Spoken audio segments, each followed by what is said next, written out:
TD ਨੇ ਕਿਸੇ ਆਪਣੇ ਕਲਾਇੰਟ ਨੂੰ ਆਪਣਾ ਘਰ ਵੇਚਣ ਵਾਸਤੇ ਮਜਬੂਰ ਕੀਤਾ। ਕਿਉਂਕਿ ਉਹਨਾਂ ਨੂੰ ਉੱਥੋਂ $34,000 ਦੀ ਪੈਨਲਟੀ ਮਿਲਦੀ ਸੀਗੀ, ਮੋਰਗੇਜ ਪੈਨਲਟੀ। ਧੋਖੇ ਦੇ ਨਾਲ ਤੁਹਾਨੂੰ ਦੱਸਦੇ ਨਹੀਂ ਕਿ ਪੈਨਲਟੀ ਕੀ ਹੋਊਗੀ। ਕਿ ਮੈਂ ਬਣਾਉਣਾ ਚਾਹੁੰਦਾ ਸੀ ਘੱਟੋ ਘੱਟ $1 ਲੱਖ ਪਰ ਸਾਲ ਦਾ ਜਦੋਂ ਵੀ ਉਹਨੂੰ ਵੇਚਾਂ, ਤਾਂ ਕਿ ਪਤਾ ਚੱਲ ਸਕੇ ਭਾਈ ਤੁਸੀਂ ਵਾਕਈ ਪੈਸੇ ਬਣਾਉਂਦੇ। ਜੇ 10 20 40,000 ਬਣਾਇਆ ਤਾਂ ਕੀ ਬਣਾਇਆ। ਜੇ ਮੈਂ ਕੰਡੀਸ਼ਨ ਰਿਮੂਵ ਨਾ ਕਰਾਂ ਤਾਂ ਮੇਰੇ ਹੱਥੋਂ ਪ੍ਰਾਪਰਟੀ ਨਿਕਲ ਜਾਂਦੀ ਹੈ, ਜਿਹੜੀ ਕਿ ਮੈਂ ਇੰਨੀ ਮਿਹਨਤ ਕਰਕੇ 2 ਲੱਖ ਤੋਂ ਉੱਪਰ ਮੈਂ ਉਹ ਚੋਂ ਆਲਰੇਡੀ ਕਰੰਟ ਮਾਰਕੀਟ ਪ੍ਰਾਈਸ ਤੋਂ ਮੈਂ ਥੱਲੇ ਕੀਤਾ ਹੈ। ਪਰ ਬੈਂਕਰ ਨੇ ਤੁਹਾਨੂੰ ਜਵਾਬ ਨਹੀਂ ਦਿੱਤਾ ਵੀ ਕਿੰਨੇ ਪੈਸੇ ਤੁਹਾਨੂੰ ਲੱਗਣਗੇ? ਨਹੀਂ, ਉਹਨੇ ਸਮਝਾਇਆ ਨਹੀਂ ਤੁਹਾਨੂੰ? ਉਹਨੇ ਕੁਝ ਨਹੀਂ ਮੈਨੂੰ ਸਮਝਾਇਆ।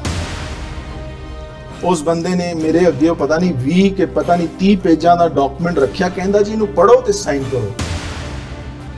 ਮੈਂ ਜਦੋਂ ਈਮੇਲ ਕੀਤੀ ਮੈਂ ਕਿਹਾ ਭਾਈ ਪੈਨਲਟੀ ਕੀ ਹੈ? ਕਹਿੰਦਾ $34,000। ਮੇਰੇ ਤਾਂ ਹੱਕੇ ਬੱਕੇ ਉੜ ਗਏ। ਮੈਂ ਕਿਹਾ ਯਾਰ ਮੈਂ ਬਣਾਣੇ ਕੀ ਹੈ ਜੇ ਮੈਂ ਸਾਰੇ ਬੈਂਕ ਨਹੀਂ ਲੈ ਲੈਣੇ ਆ।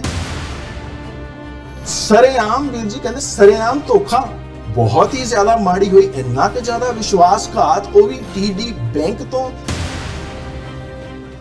ਸਫਰ ਪ੍ਰੋਗਰਾਮ ਦੇ ਦਰਸ਼ਕੋ, ਅੱਜ ਅਸੀਂ ਆਪਣੇ ਗੁਲਦਸਤੇ ਦੀ ਮਹਿਫਲ ਦੇ ਵਿੱਚ ਇੱਕ ਨਵਾਂ ਫੁੱਲ ਲੈ ਕੇ ਆਏ ਹੈਗੇ ਆ, ਜਿਹੜੇ ਕਿ ਸਾਡੇ ਨਾਲ ਜਾਣਕਾਰੀ ਸ਼ੇਅਰ ਕਰਨਗੇ, ਵਿਚ ਇਜ਼ ਵੈਰੀ ਅਹਿਮ। ਐਂਡ ਸਾਡਾ ਅੱਜ ਦਾ ਮੁੱਦਾ ਵਿਸ਼ਵਾਸ ਹੋਏਗਾ ਜੀ। ਵਿਸ਼ਵਾਸ ਉੱਤੇ ਗੱਲ ਕੀਤੀ ਜਾਏਗੀ ਕਿ ਜਦੋਂ ਬੰਦਾ ਕਿਸੇ ਦਾ ਵਿਸ਼ਵਾਸ ਟੁੱਟਦਾ ਹੈਗਾ ਤਾਂ ਉਹਨੂੰ ਕਿੰਨੇ ਨੁਕਸਾਨ ਹੁੰਦੇ ਨੇ ਔਰ ਉਹ ਕਿਵੇਂ ਸੰਭਾਲ ਸਕਦਾ ਹੈਗਾ। ਇਸ ਤੋਂ ਪਹਿਲਾਂ ਕਿ ਅਸੀਂ ਆਪਣੇ ਅੱਜ ਦੇ ਗੈਸਟ ਦੇ ਨਾਲ ਤੁਹਾਡਾ ਰਾਬਤਾ ਕਰੀਏ, ਉਹਦੇ ਨਾਲ ਉਹਨਾਂ ਨੂੰ ਤੁਹਾਨੂੰ ਇੰਟਰੋਡਿਊਸ ਕਰਾਈਏ, ਮੈਂ ਆਪਣੇ ਬਾਰੇ ਦੱਸਣਾ ਚਾਹੁੰਦਾ ਹੈਗਾ। ਮੇਰਾ ਨਾਮ ਪਾਲ ਸਹੋਤਾ ਹੈਗਾ ਔਰ ਮੈਂ ਰੀਅਲ ਸਟੇਟ ਦਾ ਕੰਮ ਕਰਦਾ ਹੈਗਾ ਜੀ। ਮੇਰਾ ਨੰਬਰ 4164506246 ਹੈ। ਕਿਸੇ ਨੂੰ ਵੀ ਰੀਅਲ ਸਟੇਟ ਦੇ ਬਾਰੇ ਕੋਈ ਸਵਾਲਾਂ ਚਾਹੀਦੀਆਂ ਹਨ ਤਾਂ ਮੇਰੇ ਨਾਲ ਡਾਇਰੈਕਟ ਗੱਲ ਕਰ ਸਕਦਾ ਹੈਗਾ।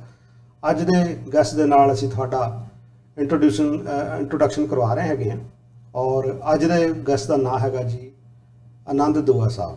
ਆਨੰਦ ਦੂਆ ਸਾਹਿਬ ਬੜੇ ਇੱਥੇ ਮਕਬੂਲ ਹੈਗੇ ਨੇ ਸਾਡੀ ਇਸ ਕਮਿਊਨਿਟੀ ਦੇ ਵਿੱਚ। ਬਹੁਤ ਸਾਰੇ ਬੰਦੇ ਇਹਨਾਂ ਨੂੰ ਜਾਣਦੇ ਨੇ ਔਰ ਪ੍ਰੋਫੈਸ਼ਨਲੀ ਤੌਰ 'ਤੇ ਇਹ ਵੀ ਰੀਅਲ ਸਟੇਟ ਵਾਲੇ ਨੇ ਔਰ ਇਹਨਾਂ ਦੇ ਪਾਸ ਅੱਜ ਇੱਕ ਬਹੁਤ ਹੀ ਅਹਿਮ ਜਾਣਕਾਰੀ ਹੈਗੀ ਆ ਜਿਹੜੀ ਕਿ ਤੁਹਾਡੇ ਨਾਲ ਸ਼ੇਅਰ ਕਰਨਗੇ। ਆਓ ਪਹਿਲਾਂ ਅਸੀਂ ਆਨੰਦ ਦੂਆ ਸਾਹਿਬ ਜੀ ਦਾ ਸਟੂਡੀਓ ਦੇ ਵਿੱਚ ਸਵਾਗਤ ਕਰੀਏ। ਆਨੰਦ ਜੀ, ਤੁਹਾਡਾ ਸਟੂਡੀਓ ਵਿੱਚ ਬਹੁਤ-ਬਹੁਤ ਸਵਾਗਤ। ਸਤਿ ਸ੍ਰੀ ਅਕਾਲ ਜੀ। ਸਤਿ ਸ਼੍ਰੀ ਅਕਾਲ ਪਾਲ ਵੀਰ ਜੀ, ਤੁਹਾਡਾ ਬਹੁਤ-ਬਹੁਤ ਧੰਨਵਾਦ ਟਾਈਮ ਕੱਢਣ ਵਾਸਤੇ। Thank you very much. ਅੱਜ ਦੇ ਅਸੀਂ ਵਿਸ਼ੇ ਨੂੰ ਟੱਚ ਕਰਦੇ ਹੈਗੇ ਦਰਸ਼ਕੋ ਔਰ ਮੈਂ ਜਿਵੇਂ ਤੁਹਾਨੂੰ ਪਹਿਲਾਂ ਦੱਸਿਆ ਸੀ ਕਿ ਆਨੰਦ ਦੂਆ ਜੀ ਕੋਲ ਇੱਕ ਬਹੁਤ ਹੀ ਅਹਿਮ ਜਾਣਕਾਰੀ ਹੈਗੀ ਆ। ਖਾਸ ਕਰਕੇ ਇਹਨਾਂ ਦਾ ਇੱਕ ਵਾਹ ਪਿਆ ਹੈਗਾ ਬਹੁਤ ਹੀ ਵੱਡੇ ਫਾਈਨੈਂਸ਼ੀਅਲ ਇੰਸਟੀਚਿਊਟ ਦੇ ਨਾਲ, ਜਿਹਨੂੰ ਅਸੀਂ ਬੈਂਕ ਕਹਿੰਦੇ ਹੈਗੇ ਆ। ਔਰ ਮੇਰਾ ਖਿਆਲ ਵੀ ਕੋਈ ਇਹੋ ਜਿਹਾ ਇਨਸਾਨ ਨਹੀਂ ਹੈਗਾ ਜਿਹੜਾ ਬੈਂਕ ਦੇ ਨਾਲ ਸਿੱਧੇ ਜਾਂ ਸਿੱਧੇ ਤੌਰ 'ਤੇ ਨਹੀਂ ਜੁੜਿਆ ਹੈਗਾ ਔਰ ਉਹਨਾਂ ਦਾ ਵਾਹ ਵਾਸਤਾ ਪੈਂਦਾ ਹੀ ਰਹਿੰਦਾ ਹੈਗਾ। ਔਰ ਇਹਨਾਂ ਨੇ ਕੁਝ ਜਾਣਕਾਰੀ ਸ਼ੇਅਰ ਕਰਨਾ ਚਾਹੁੰਦੇ ਨੇ। ਉਸ ਤੋਂ ਪਹਿਲਾਂ ਕਿ ਇਹ ਜਾਣਕਾਰੀ ਸ਼ੇਅਰ ਕਰਨ, ਮੈਂ ਸਾਰਿਆਂ ਨੂੰ ਇਹ ਕਲੀਅਰ ਕਰ ਦੇਣਾ ਚਾਹੁੰਦਾ ਹੈਗਾ ਕਿ ਸਫਰ ਪ੍ਰੋਗਰਾਮ ਜਾਂ ਗੁਲਦਸਤੇ ਪ੍ਰੋਗਰਾਮ ਦਾ ਇਹਨਾਂ ਦੇ ਜਾਣਕਾਰੀ ਦੇ ਨਾਲ ਸਹਿਮਤ ਹੋਣਾ ਜਾਂ ਨਾ ਸਹਿਮਤ ਹੋਣਾ ਕੋਈ ਜ਼ਰੂਰੀ ਨਹੀਂ ਹੈਗਾ। ਇਹ ਇਹਨਾਂ ਦੇ ਵਿਚਾਰ ਨੇ ਔਰ ਇਹ ਅਵੇਅਰਨੈਸ ਕ੍ਰੀਏਟ ਕਰਨਾ ਚਾਹੁੰਦੇ ਨੇ ਤੁਹਾਡੇ ਲਈ ਔਰ ਸਾਰੀ ਕਮਿਊਨਿਟੀ ਦੇ ਲਈ, ਤਾਂ ਕਿ ਤੁਸੀਂ ਅਗਲੇ ਟਾਈਮ 'ਤੇ ਜਦੋਂ ਵੀ ਕਦੀ ਕਿਸੇ ਵੀ ਇੰਸਟੀਚਿਊਟ ਦੇ ਨਾਲ ਕੰਮ ਕਰਦੇ ਹੋ ਜਾਂ ਉਹਨਾਂ ਦੇ ਨਾਲ ਕੋਈ ਬਿਜ਼ਨਸ ਕਰਦੇ ਹੈਗੇ ਹੋ ਤਾਂ ਜਿਹੜੇ ਉਹਨਾਂ ਦੇ ਪੇਪਰ ਵਰਕ ਹੈਗੇ ਨੇ ਜਾਂ ਉਹਨਾਂ ਦੇ ਫਾਈਨ ਪ੍ਰਿੰਟਸ ਹੈਗੇ ਨੇ ਉਹਨਾਂ ਨੂੰ ਧਿਆਨ ਦੇ ਨਾਲ ਪੜ੍ਹੋ, ਕਿਉਂਕਿ ਕਈ ਵਾਰੀ ਅਸੀਂ ਬਗੈਰ ਜਾਣੇ ਅਣਜਾਣੇ ਦੇ ਵਿੱਚ ਕੁਛ ਇਹੋ ਜਿਹਾ ਡਾਕੂਮੈਂਟ ਸਾਈਨ ਕਰ ਦਿੰਦੇ ਹੈਗੇ ਆ ਜਿਨ੍ਹਾਂ ਦਾ ਕਿ ਸਾਨੂੰ ਆਉਣ ਵਾਲੇ ਸਮੇਂ ਦੇ ਵਿੱਚ ਬਹੁਤ ਸਾਰਾ ਨੁਕਸਾਨ ਹੁੰਦਾ ਹੈਗਾ। ਆਓ ਅਸੀਂ ਆਪਣਾ ਓਪਨਿੰਗ ਕੁਐਸਚਨਸ ਦੂਆ ਸਾਹਿਬ ਤੋਂ ਪੁੱਛਦੇ ਹੈਗੇ ਆ। ਆਨੰਦ ਜੀ, ਤੁਸੀਂ ਪਹਿਲਾਂ ਆਪਣੇ ਨੂੰ ਇੰਟਰੋਡਿਊਸ ਕਰੋ ਕਿ ਤੁਸੀਂ ਕੌਣ ਹੋ ਔਰ ਕਦੋਂ ਤੋਂ ਕੈਨੇਡਾ ਦੇ ਵਿੱਚ ਹੋ ਔਰ ਕਿਸ ਟਾਈਮ ਤੋਂ ਤੁਸੀਂ ਰੀਅਲ ਸਟੇਟ ਦੀਆਂ ਸੇਵਾਵਾਂ ਦੇ ਰਹੇ ਹੋ। ਪਾਲ ਵੀਰ ਜੀ, ਮੈਂ ਤੁਹਾਨੂੰ ਆਪਣੇ ਬਾਰੇ ਕੀ ਦੱਸਾਂ, ਤੁਸੀਂ ਆਲਰੇਡੀ ਮੇਰੇ ਬਾਰੇ ਕਾਫੀ ਕੁਝ ਕਹਿ ਚੁੱਕੇ ਹੋ। ਮੈਂ ਸੇਮ ਤੁਹਾਡੇ ਵਰਗੇ ਹੀ ਪ੍ਰੋਫੈਸ਼ਨ ਦੇ ਵਿੱਚ ਹੈਗਾ ਤੇ ਬਾਕੀ ਜੋ ਮੇਰੇ ਨਾਲ ਵਾਪਰੀ ਹੈਗੀ ਹੈ, ਜਿਹੜੀ ਕਿ ਤੁਸੀਂ ਗੱਲ ਸ਼ੁਰੂਆਤ ਕੀਤੀ ਹੈਗੀ ਹੈ ਵਿਸ਼ਵਾਸ ਦੀ, ਜਿਹੜੀ ਕਿ ਸਾਰੀ ਦੁਨੀਆ ਵਿਸ਼ਵਾਸ ਦੇ ਸਿਰ ਤੇ ਹੀ ਤੁਰਦੀ ਹੈਗੀ ਹੈ। ਜੇ ਕਿਸੇ ਵੀ ਦੋ ਬੰਦੇ ਭਾਵੇਂ ਮੀਆਂ ਬੀਬੀ ਹੋਣ, ਭਾਵੇਂ ਕੋਈ ਵੀ ਦੋਸਤ ਯਾਰ ਹੋਣ, ਜਿਵੇਂ ਆਪਾਂ ਹੈਗੇ ਆ, ਜੇ ਵਿਸ਼ਵਾਸ ਨਹੀਂ ਹੈਗਾ ਤਾਂ ਕੁਝ ਵੀ ਨਹੀਂ ਹੈਗਾ।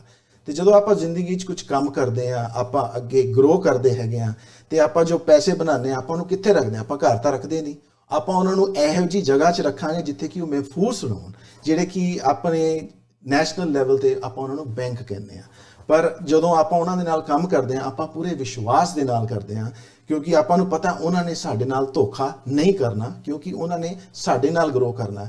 ਬਟ ਜੇ ਉਹ ਸਾਡੇ ਨਾਲ ਹੀ ਧੋਖਾ ਕਰਨ, ਖਾਸ ਤੌਰ ਤੇ ਜਦ ਕਿ ਉਹਨਾਂ ਦੇ ਇੱਕ ਤਾਂ ਬੈਂਕਿੰਗ ਨਾਮ ਦੇ ਵਿੱਚ ਇਹ ਚੀਜ਼ ਹੋਣੀ ਨਹੀਂ ਚਾਹੀਦੀ। ਦੂਜੀ ਗੱਲ, ਉਹਨਾਂ ਦੇ ਨਾਮ ਦੇ ਵਿੱਚ ਵੀ ਉਹ ਵਿਸ਼ਵਾਸ ਹੋਵੇ, ਜਿਵੇਂ ਕਿ ਮੈਂ ਤੁਹਾਨੂੰ ਉਹਨਾਂ ਦਾ ਨਾਮ ਦੱਸਾਂਗਾ, TD ਕੈਨੇਡਾ ਟਰਸਟ। ਅੱਛਾ ਜੀ। ਹਾਂਜੀ, ਜਿਨ੍ਹਾਂ ਦੇ ਨਾਮ ਦੇ ਵਿੱਚ ਵਿਸ਼ਵਾਸ ਹੈ। ਹਾਲਾਂਕਿ ਇਹਨਾਂ ਦਾ ਇਹ ਵਿਸ਼ਵਾਸ ਅੱਜ ਨਹੀਂ ਪਿਆ। ਇਹਨਾਂ ਨੇ ਜਦੋਂ 25 ਸਾਲ ਪਹਿਲਾਂ ਜਦੋਂ ਮੈਂ ਇਸ ਕੈਨੇਡਾ ਮੁਲਕ ਦੇ ਵਿੱਚ ਆਇਆ ਸੀ, ਇਹ ਖਾਲੀ TD ਕੈਨੇਡਾ ਬੈਂਕ ਸੀਗਾ, ਟੋਰਾਂਟੋ ਡੋਮੀਨੀਅਨ। ਹਾਂਜੀ, ਪਹਿਲਾਂ ਸੀ, ਬਾਅਦ ਵਿੱਚ ਟਰਸਟ ਬਾਅਦ ਚ ਬਣੀ। ਹਾਂਜੀ, ਇਹਨਾਂ ਨੇ ਇੱਕ ਹੋਰ ਇਦਾਂ ਦੀ ਸੇਮ ਫਾਈਨੈਂਸ਼ੀਅਲ ਇੰਸਟੀਟਿਊਸ਼ਨ ਸੀ, ਕੈਨੇਡਾ ਟਰਸਟ। ਇਹਨਾਂ ਨੇ ਉਹਨਾਂ ਦੇ ਨਾਲ ਅਮੈਲਗੇਮੇਟ ਕੀਤਾ, ਦੋਨਾਂ ਨੂੰ ਇਕੱਠੇ ਕੀਤਾ, ਤਦ ਜਾ ਕੇ TD ਬੈਂਕ ਆਪਣੇ ਐਂਡ ਦੇ ਵਿੱਚ ਟਰਸਟ ਲਾ ਸਕਿਆ।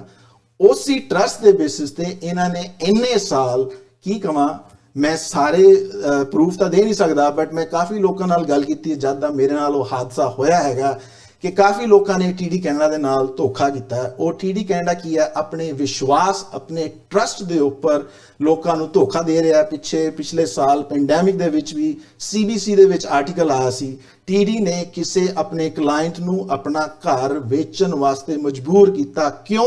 ਕਿਉਂਕਿ ਉਹਨਾਂ ਨੂੰ ਉੱਥੋਂ $34,000 ਦੀ ਪੈਨਲਟੀ ਮਿਲਦੀ ਸੀਗੀ, ਮੋਰਟਗੇਜ ਪੈਨਲਟੀ, ਜਿਹੜੀ ਕਿ ਦੋ ਤਰ੍ਹਾਂ ਦੀ ਹੁੰਦੀ ਹੈ, ਜਿਹੜੀ ਕਿ ਹਰ ਇਨਸਾਨ ਨੂੰ ਪਤਾ ਹੈਗਾ। ਆਪਾਂ ਵੀ ਰੀਅਲ ਏਸਟੇਟ ਦਾ ਕੀਤਾ ਵੀਰ ਜੀ। ਦੋ ਤਰ੍ਹਾਂ ਦੀ ਪੈਨਲਟੀ ਹੁੰਦੀ ਹੈ। ਜਦੋਂ ਤੁਸੀਂ ਮੋਰਟਗੇਜ ਲੈਂਦੇ ਹੋ, ਜਦੋਂ ਤੁਸੀਂ ਉਹਨੂੰ ਟਾਈਮ ਤੋਂ ਪਹਿਲਾਂ, ਵਕਤ ਤੋਂ ਪਹਿਲਾਂ, ਜਿਹੜੀ ਕਿ ਤੁਸੀਂ ਟਰਮ ਲੈਂਦੇ ਹੋ, ਆਮ ਤੌਰ ਤੇ 5 ਸਾਲ ਦੀ ਲੈਂਦੇ ਹੋ, ਤਾਂ ਕਿ ਤੁਸੀਂ ਬਿਲਕੁਲ ਨਿਸ਼ਚਿੰਤ ਹੋ ਕੇ ਰਹੋ। ਇਹ ਨਹੀਂ ਕਿ ਹਰ 6 ਮਹੀਨੇ ਬਾਅਦ ਇੰਟਰਸਟ ਰੇਟ ਵੱਧ ਰਿਹਾ। ਆਪਾਂ 5 ਸਾਲ ਦੀ ਟਰਮ ਲੈਂਦੇ ਆ, ਪਰ ਜਦੋਂ ਜੇ ਆਪਾਂ ਉਹਨੂੰ ਤੋੜੀਏ ਤੇ ਆਪਾਂ ਨੂੰ ਪੈਨਲਟੀ ਦੇਣੀ ਪੈਂਦੀ ਹੈ। ਤੇ ਇਹ ਜਿਹੜਾ ਕਿ ਮੇਰਾ ਤਜਰਬਾ ਹੈਗਾ, ਜਿਹੜਾ ਕਿ ਕਾਫੀ ਲੋਕਾਂ ਨੇ ਹੋਰ ਵੀ ਕੀਤਾ ਹੈ, ਜਿਵੇਂ ਕਿ ਤੁਹਾਨੂੰ ਦੱਸਿਆ CBC ਦੇ ਵਿੱਚ ਆਰਟੀਕਲ ਵੀ ਆਇਆ ਸੀਗਾ, ਉਹ ਜਿਹੜਾ ਧੋਖਾ, ਇਹ ਤੁਹਾਨੂੰ ਧੋਖੇ ਦੇ ਨਾਲ ਤੁਹਾਨੂੰ ਦੱਸਦੇ ਨਹੀਂ ਕਿ ਪੈਨਲਟੀ ਕੀ ਹੋਊਗੀ।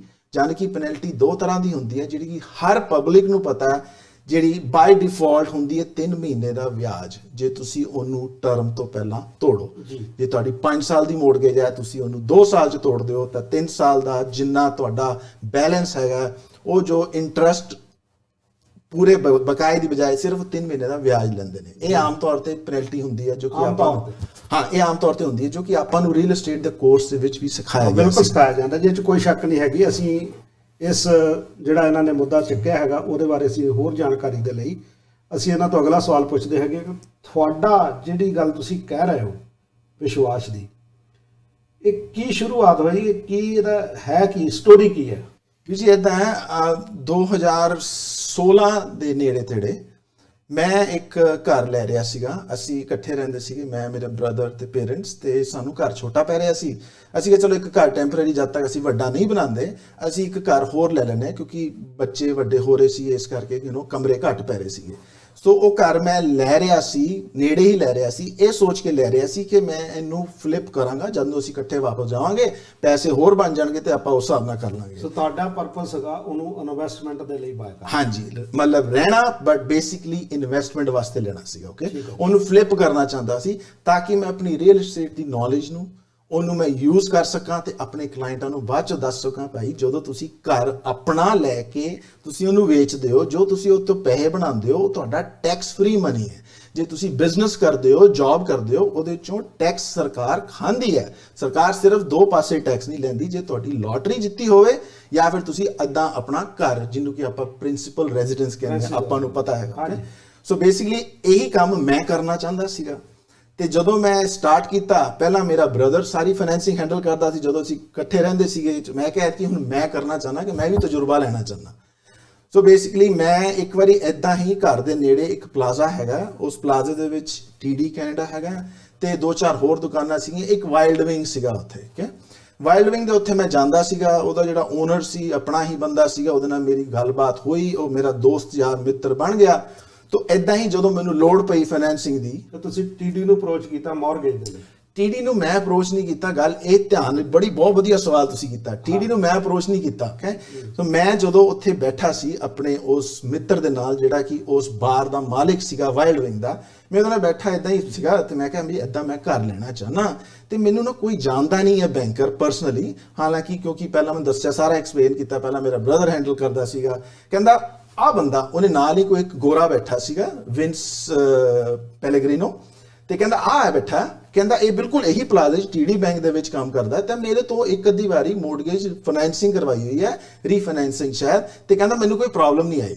ਸੋ ਉਹਨੇ ਮੈਨੂੰ ਇੰਟਰੋਡਿਊਸ ਕੀਤਾ, ਉਸ ਬੰਦੇ ਨੇ ਮੈਨੂੰ ਆਪਣੇ ਬਾਰੇ ਦੱਸਿਆ ਤੇ ਮੈਂ ਉਹਨੂੰ ਆਪਣੇ ਬਾਰੇ ਦੱਸਿਆ ਕਿ ਭਾਈ ਮੈਂ ਇਦਾਂ ਲੈਣਾ, ਮੈਂ ਫਲਿੱਪ ਕਰਨਾ ਜਦ ਨੂੰ ਮਾਰਕੀਟ ਨੇ ਗਰੋ ਹੋਣਾ।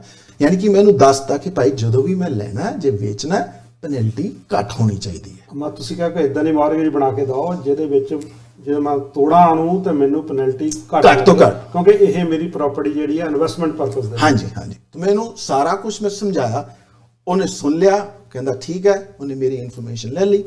ਹਫਤੇ 2 ਹਫਤੇ ਬਾਅਦ ਮੈਂ ਇਦਾਂ ਹੀ ਕਿਸੇ ਘਰ ਤੇ ਮੈਂ ਆਫਰ ਪਾਈ, ਐਕਸੈਪਟ ਹੋ ਗਈ, ਬੈਕ ਐਂਡ ਫੋਰਥ ਕੀਤਾ। ਮੈਂ ਉਸ ਸੈਲਰ ਨੂੰ ਬਹੁਤ ਜ਼ਿਆਦਾ ਨੈਗੋਸ਼ੀਏਟ ਕੀਤਾ ਕਿਉਂਕਿ ਮੈਂ ਪੈਸੇ ਜ਼ਿਆਦਾ ਬਣਾਉਣਾ ਚਾਹੁੰਦਾ ਸੀ।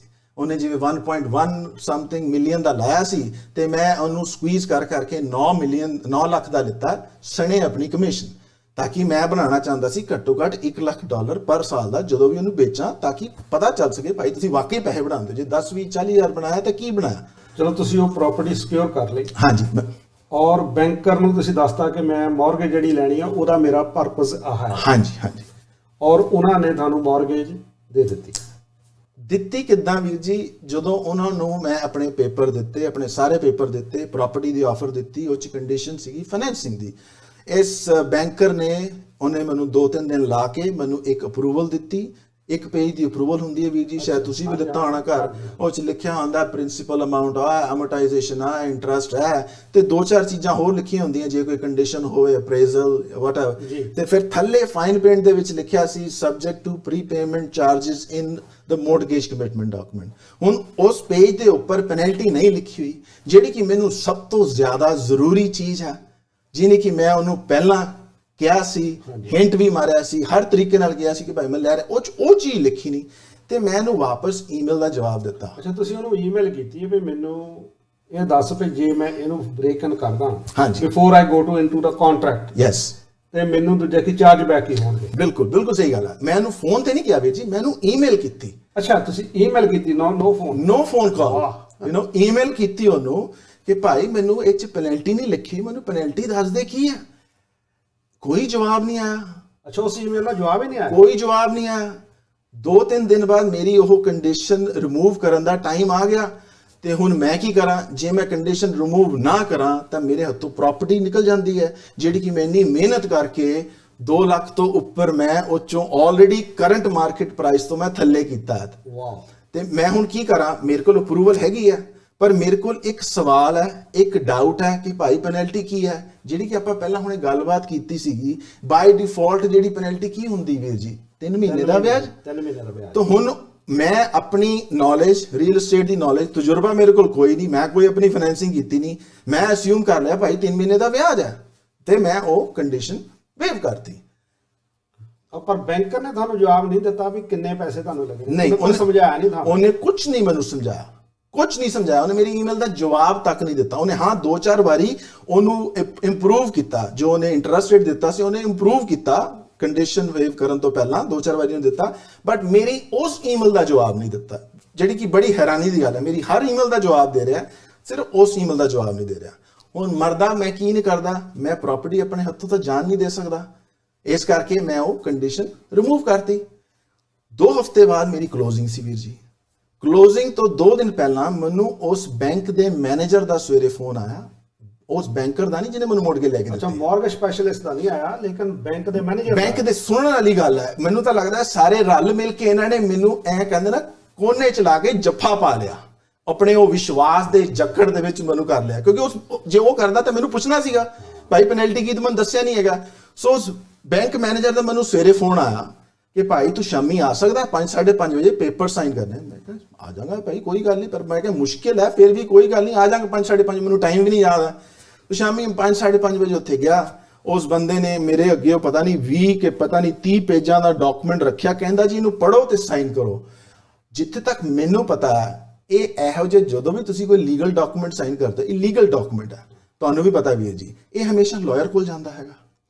ਉਸ ਨਾ ਮੈਨੂੰ ਬੈਂਕਰ ਨੇ ਪੁੱਛਿਆ, ਬੈਂਕ ਮੈਨੇਜਰ ਨੇ, ਭਾਈ ਤੈਨੂੰ ਲੀਗਲ ਐਡਵਾਈਸ ਚਾਹੀਦਾ? ਮੈਨੂੰ ਕਹਿੰਦਾ ਇਹਨੂੰ ਪੜ੍ਹ ਤੇ ਸਾਈਨ ਕਰ। ਹੁਣ ਮੈਂ ਰੀਅਲਟਰ ਵੀਰ ਜੀ, ਤੁਹਾਨੂੰ ਪਤਾ ਆਪਾਂ ਕਿੱਦਾਂ ਬਿਜ਼ੀ ਹੈਗੇ ਆ, ਆਪਣੇ ਕੋਲ ਟਾਈਮ ਦੀ ਹਮੇਸ਼ਾ ਹੀ ਘਾਲਤ ਹੁੰਦੀ ਹੈ। ਅੱਜ ਪਤਾ ਨਹੀਂ ਕਿੱਦਾਂ ਆਪਾਂ ਪਿਛਲੇ 5 ਦਿਨ ਹੋ ਗਏ ਨੇ ਆਪਾਂ ਨੂੰ ਕਰਦੇ ਨੂੰ, ਹਫਤਾ ਹੋ ਗਿਆ ਇਹਦਾ ਪ੍ਰੋਗਰਾਮ ਆਰਗੇਨਾਈਜ਼ ਕਰਨੇ ਨੇ, ਸਾਨੂੰ ਕਿੰਨਾ ਟਾਈਮ ਲੱਗ ਗਿਆ, ਇੱਕ ਦੂਜੇ ਦੇ ਟਾਈਮ, ਵੀਰ ਜੀ ਦਾ time. So anyways coming back to the point, ਉਸ ਸੌਰੀ ਕਿੱਥੇ ਸੀਗੇ ਆਪਾਂ? ਅਸੀਂ ਕਿ ਵੀ ਤੁਹਾਨੂੰ ਉਹਨਾਂ ਨੇ ਪੇਪਰ ਦਿੱਤੇ ਵੀ ਆ ਸਾਰਾ ਜਿਹੜਾ ਰੱਖਿਆ ਮੋਰੇ ਨੂੰ ਪੜੋ ਤੇ ਸਾਈਨ ਕਰੋ। ਹਾਂਜੀ, ਹੁਣ ਮੈਂ ਕੀ ਕਰਾਂ? ਜੇ ਮੈਂ ਉਹਨੂੰ ਪੜਾਂ ਤੇ ਮੈਨੂੰ ਕੁਝ ਸਮਝ ਨਾ ਆਵੇ, ਮੈਂ ਕੀ ਕਰਾਂਗਾ? ਜੇ ਮੈਨੂੰ ਕੁਝ ਚੰਗਾ ਨਾ ਲੱਗਿਆ, ਮੈਂ ਕੀ ਕਰ ਸਕਦਾ? 2 ਦਿਨ ਬਾਅਦ ਮੇਰੀ ਕਲੋਜ਼ਿੰਗ ਹੈ। ਮਰਦਾ ਕੀ ਨਹੀਂ ਕਰਦਾ, ਮੈਂ ਟੀਡੀ ਤੇ ਵਿਸ਼ਵਾਸ ਕੀਤਾ, ਟੀਡੀ ਕੈਨੇਡਾ ਟਰਸਟ। ਆਨੰਦ ਦੁਆ ਕੰਮ ਕਰਦਾ ਆਪਣਾ ਫਾਊਂਡੇਸ਼ਨ ਬਿਲਟ ਔਨ ਟਰਸਟ, ਠੀਕ ਹੈ ਨਾ? ਉਹ ਵਿਸ਼ਵਾਸ ਨੂੰ ਮੈਂ ਲਾ ਕੇ ਬਗੈਰ ਪੜੇ ਸਾਈਨ ਕਰਤਾ। ਅਗਲੇ ਦਿਨ ਉਹੀ ਡਾਕੂਮੈਂਟ ਮੇਰੇ ਲਾਇਰ ਕੋਲ ਗਏ। ਹੁਣ ਤੁਸੀਂ ਮੈਨੂੰ ਵੀਰ ਜੀ ਇੱਕ ਗੱਲ ਦੱਸੋ, ਨਾਰਮਲ ਇਨਸਾਨ ਜਦੋਂ ਤੁਸੀਂ ਇੱਕ ਵਾਰੀ ਡਾਕੂਮੈਂਟ ਸਾਈਨ ਕਰਤਾ ਬਗੈਰ ਪੜੇ, ਤੁਸੀਂ ਲਾਇਰ ਦੇ ਕੋਲ ਜਾਵੇ, ਭਾਵੇਂ ਤੀਜੇ ਬੰਦੇ ਕੋਲ ਜਾਵੇ, ਤੁਸੀਂ ਉਹਨੂੰ ਦੁਬਾਰਾ ਪੜ੍ਹ ਕੇ ਕੁਝ ਕਰ ਸਕਦੇ ਹੋ? ਨਹੀਂ ਕਰ ਸਕਦੇ। ਤੁਸੀਂ ਇੱਕ ਵਾਰੀ ਸਾਈਨ ਕਰ ਚੁੱਕੇ ਹੋ। ਸੋ ਮੈਂ ਉੱਥੇ ਵੀ ਸਾਈਨ ਕਰਤਾ ਬਗੈਰ ਪੜੇ। ਜਦ ਇੱਕ ਵਾਰੀ ਪੜ੍ਹ ਲਿਆ, ਜਦ ਮੈਂ ਲਾਇਰ ਨੂੰ ਕਿਹਾ ਭਾਈ ਜੀ ਹਾਂ ਜੀ ਮੈਂ ਕੱਲ ਸਾਈਨ ਕਰ ਚੁੱਕਾ, ਮਤਲਬ ਲਾਇਰ ਕਹਿੰਦਾ ਠੀਕ ਹੈ ਤੈਨੂੰ ਸਾਰਾ ਕੁਝ। ਮੈਂ ਕੀ ਕਹਾਂ? ਮੈਂ ਤਾਂ ਆਲਰੇਡੀ ਸਾਈਨ ਕਰ ਚੁੱਕਾ ਨਾ, ਹੁਣ ਮੈਂ ਕੁਝ ਕਰ ਨਹੀਂ ਸਕਦਾ। ਉੱਥੇ ਵੀ ਬਗੈਰ ਪੜੇ। ਤੁਹਾਡੇ ਅਕੋਰਡਿੰਗਲੀ ਉਹ ਸਾਰੇ ਪੇਪਰ, ਕਿਉਂਕਿ ਲਾਇਰ ਜਿਹੜਾ ਕਲੋਜ਼ਿੰਗ ਕਰ ਰਿਹਾ ਹੈਗਾ, ਉਹਨੂੰ ਇਹਨਾਂ ਨੂੰ ਭੇਜਣੇ ਚਾਹੀਦੇ ਸੀ। ਉਹਨਾਂ ਨੂੰ ਪਹਿਲਾਂ ਭੇਜਣੇ ਚਾਹੀਦੇ, ਉਹ ਰਿਵਿਊ ਕਰਨ। ਹਾਂਜੀ, ਔਰ ਉਹਦੇ ਵਿੱਚ ਜੇ ਕੋਈ ਚੀਜ਼ ਨਹੀਂ ਉਹਨਾਂ ਨੂੰ ਲੱਗਦੀ, ਢੁਕਵੀਂ ਲੱਗਦੀ, ਤਾਂ ਉਹਦੇ ਵਿੱਚ ਉਹਨੂੰ ਅਮੈਂਡਮੈਂਟ ਕਰਨ, ਬਿਲਕੁਲ ਚੇਂਜਸ ਕਰਨ। ਜਿੱਥੇ ਤੱਕ ਪਰ ਉਹਨਾਂ ਨੇ ਕੋਈ ਇਦਾਂ ਦਾ ਕੰਮ ਨਹੀਂ ਕੀਤਾ, ਸਿਰਫ ਤੁਹਾਡੇ ਮੂਹਰੇ ਰੱਖੇ ਤੱਕ ਸਾਈਨ ਕਰ। ਹਾਂਜੀ, ਜਿੱਥੇ ਤੱਕ ਮੈਨੂੰ ਪਤਾ ਵੀਰ ਜੀ, ਜਦੋਂ ਇਹ ਕੇਸ ਕੂਸ ਸਾਰਾ ਹੋ ਗਿਆ, ਸ਼ਾਇਦ ਮੈਂ ਤੁਹਾਨੂੰ ਬਾਅਦ ਚ ਦੱਸਾਂਗਾ, ਟੀਡੀ ਨੂੰ ਮੈਂ ਕੋਰਟ ਚ ਲੈ ਗਿਆ ਸੀ। ਅੱਛਾ, ਤੁਸੀਂ ਇਹਨਾਂ ਨੂੰ ਕੋਰਟ ਵਿੱਚ ਵੀ ਲੈ ਕੇ ਗਏ ਹੋ? ਵੀਰ ਜੀ ਚਲੋ ਉਹਦੇ ਬਾਰੇ ਅਸੀਂ ਬਿਲਕੁਲ ਡਿਸਕਸ ਕਰਾਂਗੇ। ਮੈਂ ਚਾਹੁੰਦਾ ਕਿ ਤੁਹਾਡੀ ਜਿਹੜੀ ਗੱਲਬਾਤ ਹੈਗੀ ਹੈ ਕਾਫੀ ਇੰਟਰਸਟਿੰਗ ਹੋ ਰਹੀ ਹੈ, ਖਾਸ ਕਰਕੇ ਉਹਨਾਂ ਦਰਸ਼ਕਾਂ ਨੂੰ ਜਿਹੜੇ ਕਿ ਮਤਲਬ ਨਵੀਂ ਮੌਰਗੇਜ ਲੈ ਰਹੇ ਨੇ ਜਾਂ ਉਹਨਾਂ ਕੋਲ ਮੌਰਗੇਜਸ ਹੈਗੀਆਂ ਨੇ। ਕਿੰਨਾ ਇਹ ਅਹਿਮ ਕੰਮ ਹੈਗਾ ਕਿ ਉਹ ਜਿਹੜੇ ਮੌਰਗੇਜ ਦੇ ਡਾਕੂਮੈਂਟਸ ਹੈਗੇ ਆ, ਤੁਸੀਂ ਇਨ ਟਾਈਮ ਪਹਿਲਾਂ ਜਾਂ ਉਹਨਾਂ ਦਾ ਡਰਾਫਟ ਮੰਗਾਓ, ਉਹਨਾਂ ਨੂੰ ਪੜ੍ਹੋ, ਉਹਦੇ ਵਿੱਚ ਜੋ ਕੰਡੀਸ਼ਨਸ ਹੈਗੀਆਂ ਉਹਨਾਂ ਤੁਹਾਡੇ ਬਾਰੇ ਉਹਨਾਂ ਨੂੰ ਅਵੇਅਰਨੈਸ ਹੋਣੀ ਚਾਹੀਦੀ ਹੈ। ਇਹ ਕਈ ਵਾਰੀ ਇਸ ਤਰੀਕੇ ਨਾਲ ਵੀ ਹੋ ਜਾਂਦਾ ਹੈਗਾ ਕਿ ਜਦੋਂ ਤੁਸੀਂ ਸਿੱਧੇ ਹੀ ਜਾ ਕੇ ਬੈਂਕਰ ਤੋਂ ਲੈਂਦੇ ਹੋ ਤੇ ਕਈ ਵਾਰੀ ਤੁਹਾਨੂੰ ਇਦਾਂ ਦਾ ਟ੍ਰੀਟਮੈਂਟ ਮਿਲਦਾ ਹੈਗਾ। You must involve some professionals, ਇੰਨੇ ਦੂਜੇ ਕੀ ਮੌਰਗੇਜ ਬ੍ਰੋਕਰਸ ਹੈਗੇ ਨੇ ਸਾਡੇ ਫੀਲਡ ਦੇ ਵਿੱਚ, ਜਿਹਨੇ ਕਿ ਨੌਲੇਜ ਰੱਖਦੇ ਨੇ ਔਰ ਉਹਨਾਂ ਨੂੰ ਪਤਾ ਹੁੰਦਾ ਕਿਹੜੀਆਂ ਚੀਜ਼ਾਂ ਜਿਹੜੀਆਂ ਉਹਨਾਂ ਨੂੰ ਹਾਈਲਾਈਟਸ ਕਰਨਾ। ਤੁਸੀਂ ਉਹਨਾਂ ਦੀਆਂ ਸਰਵਿਸਿਜ਼ ਯੂਜ਼ ਕਰ ਸਕਦੇ ਹੋ। ਬੜਾ ਇੰਟਰਸਟਿੰਗ ਟੌਪਿਕ ਬਣਦਾ ਜਾ ਰਿਹਾ ਹੈਗਾ ਕਿ ਮੇਜਰ ਇੰਸਟੀਚਿਊਟ ਬੈਂਕਰਸ, ਅਸੀਂ ਉਹਨਾਂ ਤੇ ਵਿਸ਼ਵਾਸ ਕਰਦੇ ਹੈਗੇ ਆ ਔਰ ਉਹਨਾਂ ਦੇ ਕਹੇ ਦੇ ਉੱਤੇ ਅਸੀਂ ਸਾਰੇ ਪੇਪਰ ਜਿਹੜੇ ਹੈਗੇ ਉਹਨਾਂ ਨੂੰ ਸਾਈਨ ਕਰਦੇ ਹੈਗੇ। ਮੈਂ ਅੱਗੇ ਵੀ ਤੁਹਾਨੂੰ ਦੱਸ ਚੁੱਕਾ ਹੈਗਾ ਕਿ ਬਹੁਤ ਸਾਰੇ ਬੰਦੇ ਪ੍ਰੋਫੈਸ਼ਨਲਸ ਅਵੇਲੇਬਲ ਹੈਗੇ ਨੇ, ਸਾਨੂੰ ਉਹਨਾਂ ਦੀਆਂ ਸੇਵਾਵਾਂ ਲੈਣੀਆਂ ਚਾਹੀਦੀਆਂ। ਬਹੁਤ ਸਾਰੇ ਮੌਰਗੇਜ ਬ੍ਰੋਕਰਸ ਹੈਗੇ ਨੇ ਜਿਹੜੇ ਕਿ ਪ੍ਰੋਫੈਸ਼ਨਲ ਨੇ ਔਰ ਉਹ ਤੁਹਾਡੇ ਲਈ ਕੰਮ ਕਰਦੇ ਨੇ। ਅਗਰ ਜਦੋਂ ਤੁਸੀਂ ਬੜਾ ਅਹਿਮ ਔਰ ਸਿੰਪਲ ਜਿਹਾ ਕੁਐਸਚਨ ਬਣਦਾ ਹੈਗਾ, ਜਦੋਂ ਤੁਸੀਂ ਬੈਂਕ ਦੇ ਵਿੱਚ ਆਪ ਸਿੱਧੇ ਜਾਂਦੇ ਹੋ ਤੇ ਜਿਸ ਏਜੰਟ ਦੇ ਨਾਲ ਜਾਂ ਕਿਸੇ ਵੀ ਉੱਥੇ ਬੰਦੇ ਦੇ ਨਾਲ ਤੁਸੀਂ ਗੱਲਬਾਤ ਕਰਦੇ ਹੋ, ਖਾਸ ਕਰਕੇ ਆਪਣੀ ਮੌਰਗੇਜਸ ਬਾਰੇ, ਤੁਹਾਨੂੰ ਇਹ ਚੀਜ਼ ਵਿਸ਼ਵਾਸ ਕਰਨਾ ਚਾਹੀਦਾ ਕਿ ਉਹ ਬੰਦਾ ਬੈਂਕ ਦਾ ਮੁਲਾਜ਼ਮ ਆ, ਉਹ ਬੈਂਕ ਲਈ ਕੰਮ ਕਰ ਰਿਹਾ ਤੇ ਤੁਹਾਡੇ ਲਈ ਕੌਣ ਕੰਮ ਕਰ ਰਿਹਾ? ਤੁਹਾਡੇ ਲਈ ਤਾਂ ਕੋਈ ਕੰਮ ਨਹੀਂ ਕਰ ਰਿਹਾ। ਇਸ ਕਰਕੇ ਜੇ ਤੁਸੀਂ ਆਪਣਾ ਪ੍ਰੋਫੈਸ਼ਨਲ ਬੰਦੇ ਦੇ ਨਾਲ ਤੁਸੀਂ ਜਾਂਦੇ ਹੋ, ਮੌਰਗੇਜ ਬ੍ਰੋਕਰ ਦੇ ਨਾਲ ਤੁਸੀਂ ਜਾਂਦੇ ਹੋ ਖਾਸ ਕਰਕੇ, ਤੇ ਤੁਹਾਨੂੰ ਉਹ ਬੰਦਾ ਤੁਹਾਡੇ ਲਈ ਕੰਮ ਕਰ ਰਿਹਾ। So he knows the in and out of the business. ਤੁਸੀਂ ਇਨੋਸੈਂਟਲੀ ਕਈ ਵਾਰ ਚੀਜ਼ਾਂ ਟਰਮਾਂ ਨੂੰ ਨਹੀਂ ਜਾਣਦੇ, ਇਸ ਵਜ੍ਹਾ ਕਰਕੇ ਪ੍ਰੋਫੈਸ਼ਨਲ ਸਰਵਿਸ ਲੈਣੀ ਚਾਹੁੰਦੇ ਹੈਗੇ ਤਾਂ ਉਹ ਤੁਹਾਨੂੰ ਜ਼ਰੂਰ ਚਾਹੀਦੀ ਹੈ, ਅਵੇਲੇਬਲ ਹੈਗੀ ਹੈ। ਜਿਹੜੀ ਚੀਜ਼ ਅਵੇਲੇਬਲ ਆ ਉਹਨੂੰ ਕਿਉਂ ਅੱਖੋਂ ਪਰੋਖੋ ਕੀਤਾ ਜਾਂਦਾ ਹੈਗਾ? ਆਓ ਅਸੀਂ ਦੂਜਾ ਕਿ ਆਨੰਦ ਜੀ ਦੇ ਨਾਲ ਉਹਨਾਂ ਦੀ ਆਪਣੀ ਹੱਡ ਬੀਤੀ ਜੋ ਹੈ, ਜੋ ਉਹਨਾਂ ਦੇ ਨਾਲ ਹੋਇਆ, ਉਹ ਜਿੱਥੋਂ ਤੁਸੀਂ ਇਹ ਸਬਕ ਸਿੱਖ ਸਕਦੇ ਹੋ ਕਿ ਅੱਗੇ ਤੋਂ ਜਦੋਂ ਵੀ ਕਦੀ ਡੀਲ ਕਰਨਾ ਤਾਂ ਕਿਵੇਂ ਹੋਣਾ ਚਾਹੀਦੀ ਹੈ।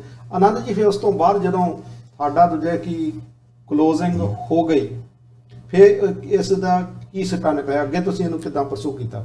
ਜੀ ਸਭ ਤੋਂ ਪਹਿਲਾਂ ਤਾਂ ਮੈਂ ਤੁਹਾਡੇ ਉਸ ਕੁਐਸਚਨ ਤੇ ਵਾਪਸ ਜਾਊਂਗਾ ਜਿਹੜਾ ਪ੍ਰੋਫੈਸ਼ਨਲ ਤੁਸੀਂ ਕਿਹਾ ਸੀ। ਆਪਾਂ ਨੂੰ ਪ੍ਰੋਫੈਸ਼ਨਲ ਕਰਨਾ ਚਾਹੀਦਾ ਹੈਗਾ।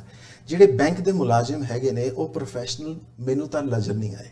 ਜਿਨ੍ਹਾਂ ਨੇ ਆਪਣੇ ਹੀ ਕਲਾਇੰਟ ਦਾ, ਆਪਣੇ ਹੀ ਕਸਟਮਰ ਦਾ ਫਾਇਦਾ ਨਹੀਂ ਦੇਖਿਆ, ਉਹਨਾਂ ਨੇ ਬੈਂਕ ਦਾ ਫਾਇਦਾ ਦੇਖਿਆ, ਕਿਉਂਕਿ ਬੈਂਕ ਨੂੰ ਉਹਦੇ ਵਿੱਚ ਜ਼ਿਆਦਾ ਪੈਸੇ ਬੰਦੇ, ਜਿਹੜੇ ਕਿ ਮੈਂ ਤੁਹਾਨੂੰ ਅੱਗੇ ਜਾ ਕੇ ਦੱਸਾਂਗਾ ਕੀ ਹੋਇਆ ਸੀ। ਓਕੇ, ਸੋ ਬੈਂਕਰ ਪ੍ਰੋਫੈਸ਼ਨਲ ਨਹੀਂ ਹੈ। ਬੈਂਕਰ ਬੈਂਕ ਵਾਸਤੇ ਕੰਮ ਕਰਦਾ ਤੇ ਆਪਣੇ ਵਾਸਤੇ ਕੰਮ ਕਰਦਾ ਹੈ। ਤੁਹਾਡੇ ਆਪ ਦੇ ਐਂਡ ਯੂਜ਼ਰ, ਕਲਾਇੰਟ, ਕਸਟਮਰ ਵਾਸਤੇ ਬੈਂਕਰ ਨਹੀਂ ਕੰਮ ਕਰਦਾ। ਇਸ ਕਰਕੇ ਮੇਰੀ ਸਾਰਿਆਂ ਨੂੰ ਇਲਤਜਾ ਹੈਗੀ ਹੈ ਕਿ ਤੁਸੀਂ ਕੋਈ ਪ੍ਰੋਫੈਸ਼ਨਲ ਭਾਵੇਂ ਮੌਰਗੇਜ ਬ੍ਰੋਕਰ ਕਰੋ, ਤੁਹਾਨੂੰ ਜੇਬ 'ਚੋਂ ਥੋੜੇ ਪੈਸੇ ਦੇਣੇ ਪੈਣਗੇ ਪਰ ਐਟਲੀਸਟ ਨਿਸ਼ਚਿੰਤੀ ਤਾਂ ਹੋਏਗੀ, ਜਾਂ ਫਿਰ ਬੈਂਕ ਵਾਲੇ ਵੀ ਕਹਿਣ ਅਸੀਂ ਤੁਹਾਡੇ ਫਾਇਦੇ ਵਾਸਤੇ ਕੰਮ ਕਰਦੇ ਹਾਂ। ਪਰ ਜੋ ਜੇ ਇਹੋ ਜਿਹਾ ਕੰਮ ਕਰਨਗੇ, ਬੈਂਕਰ ਤਾਂ ਪ੍ਰੋਫੈਸ਼ਨਲ ਹੋਏ ਨਹੀਂ।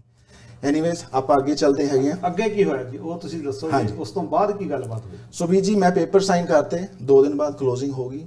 ਮੈਂ ਉੱਥੇ ਰਹਿ ਰਿਹਾ ਤੇ 2 ਸਾਲ ਬਾਅਦ ਮਾਰਕੀਟ ਉੱਪਰ ਜਾਣੀ ਸ਼ੁਰੂ ਹੋਈ। ਤੁਹਾਨੂੰ ਪਤਾ ਹੀ ਹੈ ਉਸ ਵੇਲੇ ਮਾਰਕੀਟ ਤਾਂ ਆਲਵੇਜ਼, ਸੋ ਦਰਸ਼ਕਾਂ ਨੂੰ ਪਤਾ ਹੀ ਹੈ ਕਿ ਰੀਅਲ ਸਟੇਟ ਮਾਰਕੀਟ ਕੰਟਰੋਲ ਤੋਂ ਬਾਹਰ ਹੁੰਦੀ ਜਾ ਰਹੀ ਹੈ। ਹਾਂਜੀ, ਸੋ ਜਦੋਂ ਮਾਰਕੀਟ ਉੱਪਰ ਜਾਣੀ ਸ਼ੁਰੂ ਹੋਈ ਤੇ ਮੈਂ ਕਿਹਾ ਵੀ ਹੁਣ ਫਾਇਦਾ ਲੈਣ ਦਾ ਮੌਕਾ ਆ ਗਿਆ ਹੈ। ਏਦਾਂ ਹੀ ਮੇਰੇ ਕੋਲ ਕੋਈ ਬਾਇਰ ਆ ਗਿਆ, ਪ੍ਰਾਈਵੇਟ ਆ ਗਿਆ, ਮੇਰੇ ਮੁੰਡੇ ਦੇ ਦੋਸਤ ਦਾ ਪਿਓ, ਉਹਨੇ ਆ ਕੇ ਘਰ ਦੇਖਿਆ, ਆਪਸ ਦੇ ਵਿੱਚ ਅਸੀਂ ਪ੍ਰਾਈਸ ਡਿਕਲੇਅਰ ਮਤਲਬ ਵਰਬਲੀ ਇੱਕ ਦੂਜੇ ਨਾਲ ਗੱਲ ਮਤਲਬ ਕੀਤੀ, ਤੁਸੀਂ ਉਹ ਘਰ ਨੂੰ ਫਲਿੱਪ ਕਰਨੇ ਦੀ ਕੋਸ਼ਿਸ਼ ਕੀਤੀ ਵੀ ਮੈਂ ਕਿ ਹੁਣ ਵਕਤ ਆ ਗਿਆ ਪੈਸਾ ਬਣਾਉਣ ਦਾ, ਹਾਂ। ਹੁਣ ਫਲਿੱਪ ਕਰ ਗਏ, ਜਿਹਦੇ ਪਿੱਛੇ ਮੈਂ ਉਹ ਘਰ ਤੁਸੀਂ 2 ਸਾਲ ਰੱਖੀ ਉਹ ਪ੍ਰਾਪਰਟੀ, ਜਦ ਨੂੰ ਵੇਚਿਆ ਸੀ ਤਦ ਨੂੰ ਆਲਮੋਸਟ 3 ਹੋ ਗਿਆ ਸੀ, ਢਾਈ ਪੌਣੇ 2.5-3 ਸਾਲ ਤੁਸੀਂ ਪ੍ਰਾਪਰਟੀ ਉਹਨੂੰ ਹੋਲਡ ਕੀਤੀ। ਹਾਂਜੀ।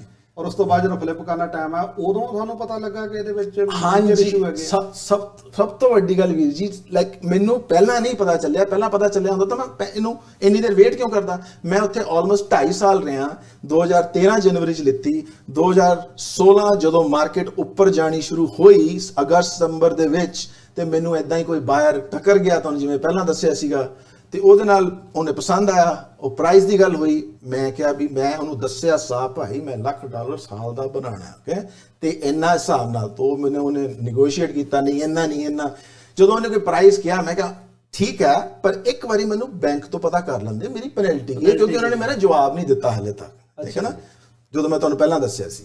ਫਿਰ ਮੈਂ ਉਸ ਬੈਂਕਰ ਨੂੰ, ਉਹੀ ਬੈਂਕਰ ਨੂੰ ਜਿਹਨੇ ਮੈਨੂੰ ਮੋਰਟਗੇਜ ਲੈ ਕੇ ਦਿੱਤੀ, ਉਹਨੂੰ ਦੁਬਾਰਾ ਈਮੇਲ ਕੀਤੀ 2.5 ਸਾਲ ਬਾਅਦ।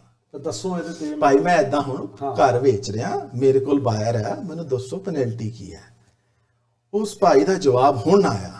ਪਹਿਲਾਂ ਉਹਦੀ ਮੇਰੀ ਇੱਕ ਈਮੇਲ ਤੇ ਮੈਂ 4 ਈਮੇਲ ਉਹਨੂੰ ਹੋਰ ਬਾਅਦ ਚੋਂ ਕੀਤੀਆਂ ਸੀ, ਉਹਦੇ ਬਾਰੇ ਮੈਂ ਤੁਹਾਨੂੰ ਦੱਸਣਾ ਭੁੱਲ ਗਿਆ ਸੀ। 2 ਵਾਰੀ ਹੋਰ ਉਸ ਤੋਂ ਬਾਅਦ ਵੀ 4 ਈਮੇਲਾਂ ਕਰ ਚੁੱਕੇ ਹਾਂ। ਕਲੋਜ਼ਿੰਗ ਤੋਂ ਪਹਿਲਾਂ ਵੀ ਉਹਨੂੰ ਮੈਂ 3 ਈਮੇਲਾਂ ਹੋਰ ਲਿਖੀਆਂ। ਮੈਂ ਕਿਹਾ ਭਾਈ ਜੇ ਪੈਨਲਟੀ IRD ਹੈ ਤਾਂ ਮੈਨੂੰ ਦੱਸ ਦੇ, ਇੰਟਰਸਟ ਰੇਟ ਡਿਫਰੈਂਸ਼ੀਅਲ, ਜਿਹੜੀ ਕਿ ਤੁਹਾਨੂੰ ਵੀਰ ਜੀ ਪਤਾ ਹੈਗਾ, ਜਿਹੜਾ ਪੋਸਟਡ ਤੇ ਜਿੰਨਾ ਤੁਸੀਂ ਲੈਂਦੇ ਹੋ, ਜਿੰਨਾ ਉਹਦਾ ਬਕਾਇਆ ਹੁੰਦਾ, ਜਿੰਨਾ ਤੁਹਾਡਾ ਅਮਾਉਂਟ ਬਚਿਆ। ਸੋ ਐਨੀਵੇਜ਼, ਤੇ ਮੈਂ ਉਹਨੂੰ ਈਮੇਲ ਸਪੈਸੀਫਿਕਲੀ ਕੀਤੀ, ਮੈਂ ਕਿਹਾ ਭਾਈ IRD ਤਾਂ ਨਹੀਂ ਹੈ। ਉਹਨੇ ਉਹਦਾ ਵੀ ਜਵਾਬ ਨਹੀਂ ਦਿੱਤਾ। ਫਿਰ ਉਹਨੂੰ ਮੈਂ ਇੱਕ ਈਮੇਲ ਹੋਰ ਕੀਤੀ, ਮੈਂ ਕਿਹਾ ਭਾਈ ਜੇ IRD ਹੈ ਤਾਂ ਮੈਨੂੰ ਦੱਸ ਦੇ ਪੋਸਟਡ ਤੇ ਉਹ ਜਿਹੜਾ ਕੀ ਰੇਟ ਹੈ, ਕੀ ਫਰਕ ਹੈ। ਬਿਲਕੁਲ। ਉਹਨੇ ਮੈਨੂੰ ਉਹ ਕਿਸੇ ਵੀ ਪੈਨਲਟੀ ਵਾਲੀ ਈਮੇਲ ਦਾ ਕਿਸੇ ਦਾ ਵੀ ਜਵਾਬ ਨਹੀਂ ਦਿੱਤਾ। ਹੁਣ ਜਦੋਂ 2 ਸਾਲ ਬਾਅਦ ਮੈਂ ਉਹਨੂੰ 2.5 ਸਾਲ ਬਾਅਦ ਉਹਨੂੰ ਮੈਂ ਵੇਚ ਰਿਹਾ, ਤੇ ਮੈਨੂੰ ਪੈਨਲਟੀ ਪਤਾ ਹੋਣੀ ਚਾਹੀਦੀ ਹੈ। ਕੀ ਅਮਾਉਂਟ ਦਿੱਤਾ ਫਿਰ ਉਹਨਾਂ ਨੇ? ਹਾਂ, ਮੈਂ ਜਦੋਂ ਈਮੇਲ ਕੀਤੀ ਮੈਂ ਕਿਹਾ ਭਾਈ ਪੈਨਲਟੀ ਕੀ ਹੈ, ਕਹਿੰਦਾ $34,000। 34,000 ਵੀਰ ਜੀ, ਜੇ ਤੁਸੀਂ ਉਹਨੂੰ ਬ੍ਰੇਕ ਕਰਦੇ ਹੋ 3 ਸਾਲਾਂ ਬਾਅਦ। ਹਾਂਜੀ, 2.5 ਸਾਲਾਂ ਬਾਅਦ ਮੇਰੇ ਤਾਂ ਹੱਕੇ ਬੱਕੇ ਉੜ ਗਏ। ਮੈਂ ਕਿਹਾ ਯਾਰ ਮੈਂ ਬਣਾਣੇ ਕੀ ਹੈ ਜੇ ਮੈਂ ਸਾਰੇ ਬੈਂਕ ਨਹੀਂ ਲੈ ਲੈਣੇ ਆ। ਤੇ ਮੈਂ ਕਿਹਾ ਭਾਈ ਮੈਂ ਨਹੀਂ ਮੰਨਦਾ ਇਹ ਕਿੱਦਾਂ। ਕਹਿੰਦਾ ਤੂੰ ਪੇਪਰ ਸਾਈਨ ਕੀਤੇ ਹੈ। ਪਰ ਮੈਂ ਕਿਹਾ ਪੇਪਰ ਸਾਈਨ ਕੀਤੇ, ਮੈਂ ਪੇਪਰ ਕਿਸ ਕੰਡੀਸ਼ਨ 'ਚ ਸਾਈਨ ਕੀਤੇ ਆ ਵੀ ਤੂੰ ਮੇਰੇ ਜਵਾਬ ਨਹੀਂ ਦਿੱਤਾ, ਮੈਂ ਤਾਂ ਤੇਰੇ ਤੇ ਵਿਸ਼ਵਾਸ ਕੀਤਾ। ਕਹਿੰਦਾ ਨਹੀਂ ਤੂੰ ਪੇਪਰ ਸਾਈਨ ਕੀਤੇ ਆ। ਸਰੇਆਮ ਵੀਰ ਜੀ, ਕਹਿੰਦੇ ਸਰੇਆਮ ਧੋਖਾ। 4 ਵਾਰੀ ਉਹਨੂੰ ਈਮੇਲ ਕੀਤੀ ਹੈ, ਨਹੀਂ ਜੀ ਤੁਸੀਂ ਪੇਪਰ ਸਾਈਨ ਕੀਤੇ ਆ। ਮੈਂ ਕਿਹਾ ਹੁਣ ਮੈਂ ਕੀ ਕਰਾਂ, ਮੈਂ ਕਿਹਾ ਮੈਂ ਨਹੀਂ ਮੰਨਦਾ ਤੇਰੇ ਇਸ ਪੇਪਰਾਂ ਨੂੰ। ਕਹਿੰਦਾ ਤੂੰ ਸਾਈਨ ਕੀਤੇ ਆ। ਮੈਂ ਉਹਨੂੰ ਚੱਕ ਕੇ ਉਹਦੇ ਮੈਨੇਜਰ ਕੋਲ ਲੈ ਗਿਆ, ਮੈਨੇਜਰ ਨੂੰ ਉਹਨੂੰ ਸਾਰਾ ਦਿਖਾਇਆ। ਉਹਨੇ ਵੀ ਇਹੀ ਕਿਹਾ ਭਾਈ ਤੂੰ ਪੇਪਰ ਸਾਈਨ ਕੀਤੇ ਆ। ਮੈਂ ਕਿਹਾ ਯਾਰ ਇਹ ਤਾਂ ਬਹੁਤ ਹੀ ਜ਼ਿਆਦਾ ਮਾੜੀ ਹੋਈ, ਇੰਨਾ ਕਿ ਜ਼ਿਆਦਾ ਵਿਸ਼ਵਾਸਘਾਤ, ਉਹ ਵੀ TD ਬੈਂਕ ਤੋਂ। ਮੇਰੇ ਤਾਂ ਕਹਿੰਦੇ ਪੈਰੋਂ ਥੱਲੋਂ ਜ਼ਮੀਨ ਨਿਕਲ ਗਈ ਕਿ ਮੈਂ ਆਪਣੇ ਕਲਾਇੰਟ ਨੂੰ ਕੀ ਸਮਝਾਉਂਗਾ। ਪਰ ਬੈਂਕ ਦੇ ਵਿੱਚ ombudsman ਹੁੰਦੇ ਨੇ ਜਿਹੜੇ ਕਿ ਜੇ ਕੋਈ ਇਦਾਂ ਦੀ ਗੱਲਬਾਤ ਹੋ ਜਾਏ ਤਾਂ ਉਹ ਉਹਨੂੰ ਰਿਜ਼ੋਲਵ ਕਰਨ ਦੀ ਕੋਸ਼ਿਸ਼ ਕਰਦੇ ਨੇ। ਤੁਸੀਂ ombudsman ਨੂੰ ਕੀਤੀ ਜੀ ਅਪਰੋਚ? ਵੀਰ ਜੀ ਬਹੁਤ ਵਧੀਆ ਸਵਾਲ। ਮੈਨੂੰ ombudsman ਦਾ ਬਿਲਕੁਲ ਨਹੀਂ ਪਤਾ ਸੀਗਾ, ਪਰ ਜਦੋਂ ਮੈਂ ਮੈਨੇਜਰ ਨੇ ਇਹ ਕਿਹਾ ਕਿ ਭਾਈ ਤੂੰ ਸਾਈਨ ਕੀਤੇ ਨੇ, ਮੈਂ ਕਿਹਾ ਪਰ ਮੈਂ ਮੰਨਦਾ ਨਹੀਂ ਹੈਗਾ। ਮੈਂ TD ਦੇ ਹੈੱਡ ਆਫਿਸ ਜਿਹੜਾ ਲੋਕਲ ਨੰਬਰ ਹੈ 1866222, ਮੈਨੂੰ ਹੱਲੇ ਵੀ ਨੰਬਰ ਜ਼ਿਆਦਾ ਹੈ 3456, 20 ਸਾਲ ਉਹਨਾਂ ਨਾਲ ਡੀਲ ਕੀਤੀ ਹੈ। ਉੱਥੇ ਮੈਂ ਫੋਨ ਕੀਤਾ, ਉਹਨਾਂ ਨੂੰ ਫੋਨ ਤੇ ਗੱਲ ਕੀਤੀ, ਕਹਿੰਦੇ ਐਦਾਂ ਹੈ ਭਾਈ ਤੂੰ ombudsman ਤੇ ਚਲੇ ਜਾ। ਮੈਨੂੰ ਬਿਲਕੁਲ ਨਹੀਂ ਪਤਾ ਸੀਗਾ, ਜਿਵੇਂ ਤੁਹਾਨੂੰ ਪਤਾ ਹੈ। ਕਹਿੰਦੇ ਤੂੰ ombudsman ਤੇ ਚਲੇ ਜਾ। ਤੇ ਮੈਂ ombudsman ਉਹਨਾਂ ਦੀ ਗਿਆ ਵੈਬਸਾਈਟ ਤੇ, ਉੱਥੇ ਉਹਨਾਂ ਨੂੰ ਈਮੇਲ ਕੀਤੀ। ਆਈ ਥਿੰਕ ਮੇਰੇ ਕੋਲ ਜਿੰਨਾ ਮਟੀਰੀਅਲ ਸੀ, ਜਿੰਨਾ ਡਾਕੂਮੈਂਟ ਸੀ, ਜਿੰਨੀ ਈਮੇਲ ਸੀ, ਉਹਨਾਂ ਨੂੰ ਸਾਰਾ ਕੱਚਾ ਛੱਠਾ ਭੇਜਿਆ। ਜਿਹੜੇ ਮੈਂ ਤੁਹਾਨੂੰ 4 ਈਮੇਲਾਂ ਉਹਨੂੰ ਪੁੱਛੀਆਂ ਬੈਂਕਰ ਨੂੰ, ਬਾਕੀ ਨਾਲ ਜਿੰਨੀ ਵੀ ਕਮਿਊਨੀਕੇਸ਼ਨ ਹੋਈ ਹੈ ਉਹਨੇ ਮੈਨੂੰ ਦਿੱਤਾ ਭਾਈ ਆਹ ਅਪਰੂਵਲ, ਸਾਰੀ ਈਮੇਲਾਂ ombudsman ਨੂੰ ਭੇਜੀਆਂ। ombudsman ਨੇ ਲਾਏ 2 ਕਿ 2.5 ਮਹੀਨੇ। 2.5 ਮਹੀਨੇ ਬਾਅਦ ਉਹਨਾਂ ਦਾ ਜਵਾਬ ਆਇਆ, ਭਾਈ ਤੂੰ ਇੱਥੇ ਸਾਈਨ ਕੀਤਾ ਤੇ ਗੱਲ ਖਤਮ, ਤੇਰਾ ਕੋਈ ਕੇਸ ਬੰਦਾ ਨਹੀਂ ਹੈ। ਮੈਂ ਕਿਹਾ ਮੈਂ ਜਿਹੜਾ ਪੁੱਛਿਆ 3 ਵਾਰੀ ਉਹਨੇ ਜਵਾਬ ਨਹੀਂ ਦਿੱਤਾ। ਕਹਿੰਦਾ ਨਾ ਭਾਈ ਤੁਸੀਂ ਸਾਈਨ ਕੀਤਾ। ਕਿਹਾ ਯਾਰ, ਮੈਂ ਕਿਹਾ ਮੈਂ ਤੁਹਾਡੇ ਫੈਸਲੇ ਨੂੰ ਮੰਨਦਾ ਨਹੀਂ ਹੈਗਾ। ਕਹਿੰਦੇ ਐਂ ਕਰ, ਸਾਡੇ ਇਸ ਤੋਂ ਉੱਪਰ ਵੀ ਇੱਕ ਹੋਰ ombudsman, ਇੱਕ ਹੋਰ ਲੈਵਲ ਹੈ TD ਦੇ ਵਿੱਚ। ਅੱਛਾ, ਉਹਦੇ ਵਿੱਚ ਵੀ ਸੈਕੰਡ ਲੈਵਲ ਆ? ਉਹਦੇ ਵਿੱਚ ਵੀ ਸੈਕੰਡ ਲੈਵਲ। ਮੈਨੂੰ ਤਾਂ ਆਪ ਨਹੀਂ ਪਤਾ ਦਰਸ਼ਕੋ ਕਿ ਅੱਛਾ ਓਮਬਡਸਮੈਨ ਤੋਂ ਬਾਅਦ ਇੱਕ ਹੋਰ ਸੈਕੰਡ ਲੇਅਰ ਹੈਗੀ ਇੱਕ ਸੈਕੰਡ ਲੇਅਰ ਓਮਬਡਸਮੈਨ ਹੋ ਰਹਾ ਹੈ, ਜਿਨ੍ਹਾਂ ਨੂੰ ADR ਬੈਂਕਿੰਗ ਚੈਂਬਰਸ ਕਹਿੰਦੇ ਆ। ਮੈਨੂੰ ਨਹੀਂ ਪਤਾ ADR ਬੈਂਕਰ ਚੈਂਬਰਸ, ਵਾਹ, ਮੈਨੂੰ ਨਹੀਂ ਪਤਾ ਕਿ ਹਰ ਬੈਂਕ ਦੇ ਵਿੱਚ ਹੈਗੀ ਮੈਨੂੰ ਹੈ। ਖੁਦ ਨਹੀਂ ਪਤਾ ਜੀ। ਸੋ ਜਦੋਂ ਓਮਬਡਸਮੈਨ ਕਹਿੰਦੇ ਭਾਈ ਤੂੰ ADR ਬੈਂਕਰ ਚੈਂਬਰ, ਮੈਂ ਕਿਹਾ ਜੀ ਉੱਥੇ ਚਲੇ ਨਾ ਵੀ ਮੈਂ ਤਾਂ ਤੁਹਾਡੇ ਪੈਨਲਟੀ ਮੈਂ ਮੰਨਦਾ ਨਹੀਂ ਹੈਗਾ। ਹਾਲੇ ਮੈਂ ਇਹਨਾਂ ਦੇ ਨਾਲ ਮੈਂ ਇਹ ਕੰਮਵਾਰ ਕਰ ਰਿਹਾ, ਇੱਧਰ ਨੂੰ ਮਤਲਬ ਮੈਂ ਘਰ ਨਾਲ ਸੇਲ ਤੇ ਲਾ ਰਿਹਾ, ਕਿਉਂਕਿ ਉਹ ਡੀਲ ਮੈਂ ਕੀਤੀ ਨਹੀਂ, ਮੈਂ ਤੋੜਤੀ, ਕਿਉਂਕਿ ਮੇਰੇ ਪੈਸੇ ਨਹੀਂ ਬੰਦੇ ਸੀ, ਮੈਂ ਤੋੜਤੀ ਹੈਗੀ ਆ। ਸੋ ADR ਬੈਂਕਿੰਗ ਚੈਂਬਰਸ ਕੋਲ ਗਿਆ, ਉਹਨਾਂ ਨੇ ਵੀ 2-2.5 ਮਹੀਨੇ ਲਾਏ ਵੀਰ ਜੀ, 2-2.5 ਮਹੀਨੇ ਲਾ ਕੇ ਉਹਨਾਂ ਨੇ ਵੀ ਉਹੀ ਗੱਲ ਕਹੀ ਕਿ ਭਾਈ ਤੂੰ ਸਾਈਨ ਕੀਤੇ ਹੈ। ਪਰ ਉਹਨਾਂ ਨੇ ਇੱਕ ਚੀਜ਼ ਕਹੀ ਵੀਰ ਜੀ, ਜਿਹੜੀ ਕਿ ਮੈਨੂੰ ਬਾਅਦ ਚੋਂ ਜਾ ਕੇ ਕੰਮ ਆਈ, ਜਦੋਂ ਇਹਨਾਂ ਨੂੰ ਮੈਂ ਕੋਰਟ 'ਚ ਲੈ ਗਿਆ। ਅੱਛਾ, ਤੁਸੀਂ ਇੱਥੇ ਹੀ ਨਹੀਂ, ਨਾ ਇਹਨਾਂ ਨੂੰ ਕੋਰਟ 'ਚ ਵੀ ਲੈ ਗਏ। TD ਬੈਂਕ ਨੂੰ ਦੋਹਾ ਸਾਹਿਬ ਕੋਰਟ 'ਚ ਲੈ ਕੇ ਗਏ ਨੇ। ਦਰਸ਼ਕੋ ਕਿ ਸਾਡੀ ਗੱਲਬਾਤ ਬੜੀ ਇੰਟਰਸਟਿੰਗ ਹੋ ਰਹੀ ਹੈ, ਇੰਟਰਸਟਿੰਗ ਦੇ ਨਾਲ ਨਾਲ ਬੜੀ ਇਨਫੋਰਮੇਸ਼ਨਲ ਹੋ ਰਹੀ ਹੈ ਕਿ ਦੋਹਾ ਸਾਹਿਬ ਨੇ, ਕਿਉਂਕਿ ਇਹਨਾਂ ਦੇ ਨਾਲ ਕਾਫੀ ਉਹ ਵੱਡਾ ਅਮਾਉਂਟ ਸੀਗਾ $34,000, ਔਰ ਉਹਨਾਂ ਨੇ ਸਾਰੀਆਂ ਸਟੇਜਾਂ ਪਾਰ ਕਰਨ ਤੋਂ ਬਾਅਦ ਉਸ ਸਾਰੇ ਮਸਲੇ ਨੂੰ ਜੱਜ ਦੇ ਮੂਹਰੇ ਲੈ ਗਏ। ਇਹਨਾਂ ਨੇ ਕੋਰਟ ਦੀਆਂ ਸਰਵਿਸਿਜ਼ ਲਈਆਂ ਹੈਗੀਆਂ। ਬੈਂਕ ਦਾ ਇੱਕ ਇਸ਼ੂ ਹੋਇਆ ਹੈਗਾ, ਉਹਨਾਂ ਨੇ ਮਾਰਗੇਜ ਲਈ ਸੀਗੀ ਔਰ ਉਹਨਾਂ ਨੇ ਉਹ ਫਾਈਨ ਪ੍ਰਿੰਟ ਜਿਹੜਾ ਹੈਗਾ ਉਹਨੂੰ ਨਹੀਂ ਪੜ੍ਹਿਆ, ਤੇ ਦਾ ਮੀਨਵਾਈਲ ਉਹ ਜਿਹੜੇ ਬੈਂਕਰ ਵੀ ਸੀਗੇ ਉਹਨਾਂ ਨੇ ਵੀ ਇਹਨਾਂ ਨੇ ਕੋਈ ਐਕਸਪਲੇਨ ਨਹੀਂ ਕੀਤਾ, ਇਹਨਾਂ ਨੇ ਕਈ ਈਮੇਲਾਂ ਦੇ ਜਵਾਬ ਨਹੀਂ ਦਿੱਤੇ, ਔਰ ਇਹਨਾਂ ਦੇ ਪਾਸ ਕਿਉਂਕਿ ਕਲੋਜ਼ਿੰਗ ਦਾ ਟਾਈਮ ਸਾਰਿਆਂ ਨੂੰ ਪਤਾ ਹੈ ਘੱਟ ਹੁੰਦਾ ਹੈਗਾ, ਔਰ ਬਗੈਰ ਉਹ ਇਹਨਾਂ ਦੀ ਸੈਟੀਸਫੈਕਸ਼ਨ ਕਰਾਏ ਤੋਂ ਇਹਨਾਂ ਨੂੰ ਪੇਪਰ ਸਾਈਨ ਕਰਨੇ ਪਏ, ਕਿਉਂਕਿ ਨਹੀਂ ਤਾਂ ਪ੍ਰਾਪਰਟੀ ਨਿਕਲ ਜਾਣੀ ਸੀ ਹੱਥੋਂ। ਤਾਂ ਆਨੰਦ ਜੀ ਨੇ ਜਦੋਂ ਉਹਨੂੰ ਤੋੜਨ ਦੀ ਕੋਸ਼ਿਸ਼ ਕੀਤੀ, ਉਹ ਪੈਨਲਟੀ ਨੂੰ, ਉਹਨਾਂ ਨੂੰ $34,000 ਦਾ ਉਹਨਾਂ ਨੇ ਬਿੱਲ ਜਿਹੜਾ ਸੀ ਉਹ ਉਹਨਾਂ ਨੂੰ ਦੱਸਿਆ ਕਿ ਇਹਨਾਂ ਲੱਗਣੇ ਹੈਗੇ, ਜਿਹੜੇ ਕਿ ਇਹਨਾਂ ਨੂੰ ਬਿਲਕੁਲ ਅਸੈਪਟ ਨਹੀਂ ਸੀਗੇ। ਫਿਰ ਇਹਨਾਂ ਨੇ ਉਹ ਪ੍ਰੋਸੈਸ ਸ਼ੁਰੂ ਕੀਤਾ, ਬੈਂਕ ਦੇ ਮੈਨੇਜਰ ਕੋਲ ਗਏ, ਓਮਬਡਸਮੈਨ ਕੋਲ ਗਏ, ਸੈਕੰਡ ਲੇਅਰ ਜਿਹੜੀ ਉਹ ਦੱਸਿਆ ਇਹਨਾਂ ਨੇ ਉੱਥੇ ਗਏ, ਔਰ ਉਸ ਤੋਂ ਬਾਅਦ ਵੀ ਜਦੋਂ ਉਹਨਾਂ ਦੀ ਸੈਟੀਸਫੈਕਸ਼ਨ ਨਹੀਂ ਹੋਈ, ਕਿਉਂਕਿ ਸਾਰਿਆਂ ਨੇ ਉਹਨਾਂ ਦੇ ਹੀ ਹੱਕ ਦੇ ਵਿੱਚ ਕਿਹਾ ਕਿ, ਔਰ ਬਾਟਮ ਲਾਈਨ ਇਹ ਸੀਗੀ ਜੀ ਕਿ ਤੁਸੀਂ ਪੇਪਰ ਸਾਈਨ ਕੀਤੇ ਆ। ਅੱਜ ਮੈਂ ਦਰਸ਼ਕਾਂ ਨੂੰ ਇਸ ਗੱਲ ਉੱਤੇ ਬਹੁਤ ਹੀ ਅਹਿਮ ਜਾਣਕਾਰੀ ਦਿੰਦਾ ਹੈਗਾ। ਬਹੁਤ ਸਾਰੇ ਦਰਸ਼ਕ ਬਹੁਤ ਸਾਰੀਆਂ ਚੀਜ਼ਾਂ ਜਿਹੜੀਆਂ ਹੈਗੀਆਂ ਬਗੈਰ ਪੜ੍ਹੇ ਲਿਖੇ ਤੋਂ ਲੀਗਲ ਡਾਕੂਮੈਂਟ ਜਿਹੜੇ ਉਹ ਸਾਈਨ ਕਰ ਦਿੰਦੇ, ਵਿਚ ਇਜ਼ ਨਾਟ ਅ ਗੁੱਡ। ਜੇ ਤੁਹਾਨੂੰ ਉੱਥੇ ਕੋਈ ਹੈਲਪ ਅਵੇਲੇਬਲ ਹੈ ਤਾਂ ਉਹਨੂੰ ਯੂਜ਼ ਕਰਨਾ ਚਾਹੀਦਾ। ਫਾਰ ਐਗਜ਼ਾਮਪਲ ਆ ਬਿਲਡਰਾਂ ਦੇ ਦੂਜੇ ਕਿ ਬਹੁਤ ਸਾਰੇ ਦੂਜੇ ਕਿ ਸ਼ੋਰੂਮ ਲੱਗੇ ਹੁੰਦੇ ਨੇ, ਉਹਨੂੰ ਘਰ ਬਣਾਉਂਦੇ ਨੇ ਲੋਕੀ, ਉੱਥੇ ਵਾਕ ਇਨ ਕਰਕੇ ਆਪ ਹੀ ਘਰ ਬੁੱਕ ਕਰ ਲੈਂਦੇ ਨੇ, ਔਰ ਉਹ ਜਿਹੜਾ ਬਸ ਦੂਜੇ ਪਾਸੇ ਮੁਲਾਜ਼ਮ ਜਿਹੜਾ ਤੁਹਾਡੇ ਪੇਪਰ ਸਾਈਨ ਕਰਵਾ ਰਿਹਾ, ਤੁਹਾਨੂੰ ਇਹ ਪਤਾ ਹੋਣਾ ਚਾਹੀਦਾ ਕਿ ਉਹ ਬਿਲਡਰ ਲਈ ਕੰਮ ਕਰ ਰਿਹਾ, ਤੁਹਾਡੇ ਲਈ ਨਹੀਂ ਕੰਮ ਕਰ ਰਿਹਾ। ਫਿਰ ਤੁਹਾਡੇ ਲਈ ਕੌਣ ਕੰਮ ਕਰ ਰਿਹਾ? ਤੁਸੀਂ ਵਕੀਲ ਵੀ ਨਹੀਂ ਹੈਗੇ, ਤੁਸੀਂ ਅਕਾਊਂਟੈਂਟ ਵੀ ਨਹੀਂ ਹੈਗੇ, ਤੁਸੀਂ ਰੀਅਲਟਰ ਵੀ ਨਹੀਂ ਹੈਗੇ, ਤੇ ਤੁਹਾਡੇ ਲਈ ਕੌਣ ਕੰਮ ਕਰ ਰਿਹਾ? ਤੁਹਾਡੇ ਲਈ ਕਿਹਨੇ ਪੇਪਰ ਪੜ੍ਹੇ? ਉਹ ਜਿਹੜਾ ਫਾਈਨ ਪ੍ਰਿੰਟ ਕਿਹਨੇ ਪੜ੍ਹਿਆ, ਕਿਹਨੇ ਸੈਟੀਸਫਾਈ ਕੀਤੀ, ਕਿਹਨੇ ਚੇਂਜਸ ਕੀਤੀਆਂ? ਕੋਈ ਨਹੀਂ ਕਰ ਰਿਹਾ। ਇਸ ਕਰਕੇ ਤੁਸੀਂ ਬਿਲਡਰਾਂ ਦੇ ਕੋਲ ਵੀ ਜਾਓ, ਜਾ ਕੇ ਦੇਖੋ, ਮਾਡਲ ਦੇਖੋ, ਪ੍ਰਾਈਸ ਲਿਸਟ ਲੈ ਕੇ ਆਓ। ਜੇ ਤੁਹਾਨੂੰ ਪਸੰਦ ਆ, ਤੁਸੀਂ ਉੱਤੇ ਕੋਈ ਆਫਰ ਦੇਣੀ ਚਾਹੁੰਦੇ ਹੋ, ਤੇ ਪ੍ਰੋਫੈਸ਼ਨਲ ਰੀਅਲਟਰ ਜਿਹੜੇ ਹੈਗੇ ਉਹ ਅਵੇਲੇਬਲ ਨੇ, ਉਹਨਾਂ ਨੂੰ ਕਿਸੇ ਨੂੰ ਜਿਹੜਾ ਵੀ ਤੁਹਾਡਾ ਪਸੰਦੀਦਾ ਹੈ ਉਹਨੂੰ ਨਾਲ ਲੈ ਕੇ ਜਾਓ, ਉਹ ਫਾਈਨ ਪ੍ਰਿੰਟ ਪੜ੍ਹੇਗਾ, ਕਿਉਂਕਿ ਹਰ ਇੱਕ ਬਿਲਡਰ ਦੇ ਆਪਣੇ ਕੰਟਰੈਕਟ ਹੁੰਦੇ ਨੇ। ਲੈਟਸ ਅਸੀਂ ਗੱਲ ਨੂੰ ਇੱਧਰ ਅੱਗੇ ਵਧਾਉਂਦੇ ਹੋਏ ਆਨੰਦ ਜੀ ਤੋਂ ਇਹ ਪੁੱਛਦੇ ਹੈਗੇ ਆ ਕਿ ਤੁਸੀਂ ਉਹ ਪੇਪਰ ਸਾਈਨ ਕਰ ਦਿੱਤੇ, ਗੱਲ ਉੱਪਰ ਦੇ ਲੈਵਲ ਤੱਕ ਪਹੁੰਚ ਗਈ, ਔਰ ਉਸ ਤੋਂ ਬਾਅਦ ਨਾ ਤਾਂ ਤੁਹਾਨੂੰ ਓਮਬਡਸਮੈਨ ਨੇ ਕੋਈ ਦੂਜੇ ਕੀ ਸੈਟੀਸਫੈਕਸ਼ਨ ਜਵਾਬ ਦਿੱਤਾ, ਨਾ ਹੀ ਕਿਸੇ ਮੈਨੇਜਰ ਨੇ, ਨਾ ਹੀ ਉਹ ਜਿਹੜਾ ਤੁਸੀਂ ADR ਬੈਂਕਿੰਗ ਚੈਂਬਰ ਕੋਲ ਜਿਹੜਾ ਤੁਸੀਂ ਕਹਿ ਰਹੇ ਹੈਗੇ ਆ, ਉਹਨਾਂ ਤੋਂ ਵੀ ਤੁਹਾਨੂੰ ਇਨਸਾਫ ਨਹੀਂ ਮਿਲਿਆ, ਔਰ ਕਿਸੇ ਨੇ ਵੀ ਇਹ ਗੱਲ ਨਹੀਂ ਕੀਤੀ। ਇੱਕ ਗੱਲ ਤੁਸੀਂ ਕਹਿ ਰਹੇ ਸੀ, ਇੱਕ ਉਹਨਾਂ ਨੇ ਕੋਈ ਤੁਹਾਨੂੰ ਹਿੰਟ ਦਿੱਤਾ, ਉਹ ਕੀ ਸੀਗਾ ਜੀ? ਉੱਥੇ ਯਾਰ ਕਰੋ ਜਿਸ ਤੇ ਵਜ੍ਹਾ ਕਰਕੇ ਤੁਸੀਂ ਇਹਨਾਂ ਨੂੰ ਮਾਨਯੋਗ ਅਦਾਲਤ ਵਿੱਚ ਲੈ ਕੇ ਗਏ। ਹਾਂਜੀ, ਉਹਨਾਂ ਨੇ ADR ਬੈਂਕਿੰਗ ਚੈਂਬਰਸ ਦੀ ਜਿਹੜੀ ਰਿਪੋਰਟ ਆਈ ਸੀ, ਉਹਨਾਂ ਨੇ ਵੀ ਓਮਬਡਸਮੈਨ ਤਰ੍ਹਾਂ ਹੀ ਕਿਹਾ, ਭਾਈ ਤੂੰ ਪੇਪਰ ਸਾਈਨ ਕੀਤੇ ਆ, ਇਸ ਕਰਕੇ ਤੇਰਾ ਕੋਈ ਕੇਸ ਬੰਦਾ। ਉਹ ਤਾਂ ਫਿਰ ਸਟੇਟਮੈਂਟ ਸਿਮਿਲਰ ਹੀ ਰਹੀ ਕਿ ਤੂੰ ਬਿਲਕੁਲ ਦੋਸ਼ੀ ਆ, ਕਿਉਂਕਿ ਤੂੰ ਪੇਪਰ ਸਾਈਨ ਕੀਤੇ। ਹਾਂ, ਨਹੀਂ ਕੋਈ ਫਾਲਟ, ਮਤਲਬ ਬੈਂਕ ਦਾ ਕੋਈ ਫਾਲਟ ਹੈ ਨਹੀਂ, ਬੈਂਕ ਦਾ ਕੋਈ ਫਾਲਟ ਨਹੀਂ, ਤੂੰ ਦੋਸ਼ੀ ਆ। ਹਾਂ, ਮੈਂ ਦੋਸ਼ੀ ਹੈਗਾ। ਤੇ ਪਰ ਉਹਦੇ ਵਿੱਚ ਬੈਂਕਰਸ ਚੈਂਬਰਸ ਨੇ ਇੱਕ ਚੀਜ਼ ਲਿਖੀ ਸੀਗੀ ਕਿ ਭਾਈ ਮੇਰਾ ਤੇ ਬੈਂਕਰ ਦਾ ਉਸ ਮੌਰਟਗੇਜ ਪੈਨਲਟੀ ਦੇ ਬਾਰੇ ਕੋਈ ਵੀ ਗੱਲਬਾਤ ਨਹੀਂ ਹੋਈ, ਨਾ ਕਿ ਰਿਟਨ ਤੇ ਨਾ ਹੀ ਵਰਬਲ। ਉਹਨਾਂ ਨੇ ਆਹ ਚੀਜ਼ ਲਿਖੀ ਸੀਗੀ, ਦੈਟਸ ਉਹ ਰਿਪੋਰਟ ਹੋਈ। ਹੁਣ ਜਦੋਂ ਦੋਨਾਂ ਨੇ ਕਿਹਾ ਕਿ ਭਾਈ ਤੇਰਾ ਕਸੂਰ ਹੈਗਾ, ਇਸ ਕਰਕੇ ਅਸੀਂ ਕੁਝ ਨਹੀਂ ਕਰ ਸਕਦੇ, ਤੈਨੂੰ 34,000 ਦੇਣੇ ਪੈਣੇ ਆ। ਪਰ ਇੱਕ ਗੱਲ ਤਾਂ ਹੈ ਨਾ ਜੀ, ਜਦੋਂ ਵੀ ਕੋਈ ਬੰਦਾ ਦੂਜਾ ਕੀ ਕੋਈ ਲੀਗਲ ਡਾਕੂਮੈਂਟ ਸਾਈਨ ਕਰਦਾ ਕਿਸੇ ਦੇ ਨਾਲ, ਉਹਦੇ ਮੈਰਿਟਸ ਐਂਡ ਡੀਮੈਰਿਟਸ ਜਿਹੜੇ ਹੈਗੇ, ਜਿਹੜਾ ਬੰਦਾ ਕਰਵਾ ਰਿਹਾ ਉਹ ਪ੍ਰੋਫੈਸ਼ਨਲ, ਜਿਹਨੂੰ ਤੁਸੀਂ ਕਹਿੰਦੇ ਕਿ ਉਹ ਬੈਂਕ ਦਾ ਮੁਲਾਜ਼ਮ ਸੀ, ਉਹਨੂੰ ਦੱਸਣੇ ਨਹੀਂ ਚਾਹੀਦੇ ਤੁਹਾਨੂੰ? 100% ਦੀ ਵੀਰ ਜੀ। ਜਿਵੇਂ ਤੁਹਾਨੂੰ ਉਹਨਾਂ ਨੇ ਦੱਸਿਆ ਕਿ ਇੰਨਾ ਇੰਟਰਸਟ ਲੱਗਣਾ, ਹਾਂਜੀ, ਉਹਨਾਂ ਨੇ ਦੱਸਿਆ ਇਹਦੀ ਟਰਮ ਇੰਨੀ ਹੈ, ਹਾਂਜੀ, ਉਹਨਾਂ ਨੇ ਦੱਸਿਆ ਅਮਾਊਂਟ ਕਿੰਨਾ ਮਿਲਣਾ ਤੁਹਾਨੂੰ, ਬਿਲਕੁਲ। ਤਾਂ ਉਹ ਕਿਉਂ ਨਹੀਂ ਦੱਸਣਾ ਤੁਹਾਨੂੰ ਉਹਨਾਂ ਨੇ ਵੀ ਇਹਨੂੰ ਜੇ ਤੂੰ ਖਾਰਜ ਕਰੇਗਾ ਬਿਫੋਰ ਦਾ ਐਕਸਪਾਇਰੀ ਡੇਟ ਤੇ ਤੈਨੂੰ ਇੰਨੇ ਪੈਸੇ ਜਿਹੜੇ ਹੈਗੇ ਆ ਉਹ ਪੈਨਲਟੀ ਦੇ ਲੱਗਣੇ, ਇਹ ਵੀ ਦੱਸਣਾ ਤਾਂ ਉਹਨਾਂ ਦਾ ਹੀ ਫਰਜ਼ ਸੀ। ਬਿਲਕੁਲ ਵੀਰ ਜੀ, ਪੂਰਾ ਫਰਜ਼ ਬੰਦਾ ਸੀ। ਇੱਥੇ ਤਾਂ ਜਾ ਕੇ ਬੈਂਕ ਆਪਣੇ ਫਾਇਦੇ ਕਰਦੇ ਆ ਲੋਕਾਂ ਨੂੰ ਧੋਖੇ ਦੇ ਕੇ, ਸਰੇਆਮ ਧੋਖਾ। ਹੁਣ ਜਦੋਂ ਦੋਨਾਂ ਦਾ ਆ ਗਿਆ ਜਵਾਬ, ਓਮਬਡਸਮੈਨ ਦਾ ਵੀ ਆ ਗਿਆ, ADR ਬੈਂਕਿੰਗ ਚੈਂਬਰਸ ਦਾ ਵੀ ਆ ਗਿਆ, ਇੰਨੀ ਦੇਰ 'ਚ ਮੈਂ ਘਰ ਵੇਚਤਾ, ਸੇਲ ਤੇ ਲਾਇਆ, ਮੇਰਾ ਘਰ ਵੇਚਤਾ। ਤੇ ਤੁਸੀਂ ਉਹ ਪੈਨਲਟੀ ਭਰੀ ਫਿਰ ਜੀ? ਮੈਂ ਵੀਰ ਜੀ ਭਰਨਾ ਕਿੱਥੋਂ, ਮੈਂ ਜਦੋਂ ਵੇਚਿਆ ਕਲੋਜ਼ਿੰਗ ਵਾਲੇ ਦਿਨ ਬੈਂਕ ਨੇ $34,000 ਆਟੋਮੈਟਿਕਲੀ ਵਿੱਚੋਂ ਕੱਢ ਲਏ। ਹਲੇ ਮੈਂ ਉਹਨਾਂ ਨਾਲ ਲੜਦਾ ਪਿਆ ਹੈਗਾ ਕਿ ਭਾਈ ਮੈਂ ਇਸ ਚੀਜ਼ ਨੂੰ ਨਹੀਂ ਮੰਨਦਾ, ਪਰ ਮੈਂ ਘਰ ਵੇਚਣਾ ਸੀ, ਮਾਰਕੀਟ ਤੇਜ਼ ਸੀ ਕਿ ਮਾਰਕੀਟ ਨੂੰ ਮੈਂ ਹੱਥੋਂ ਜਾਣ ਨਹੀਂ, ਹਲੇ ਮੈਂ ਉਹਨਾਂ ਨਾਲ ਲੜ ਰਿਹਾ, ਉਹਨਾਂ ਨਾਲ ਮੈਂ ਬਹਿਸ ਕਰਦਾ ਪਿਆ, ਤੇ ਇੱਧਰ ਮੈਂ ਆਪਣਾ ਘਰ ਸੇਲ ਤੇ ਲਾਤਾ।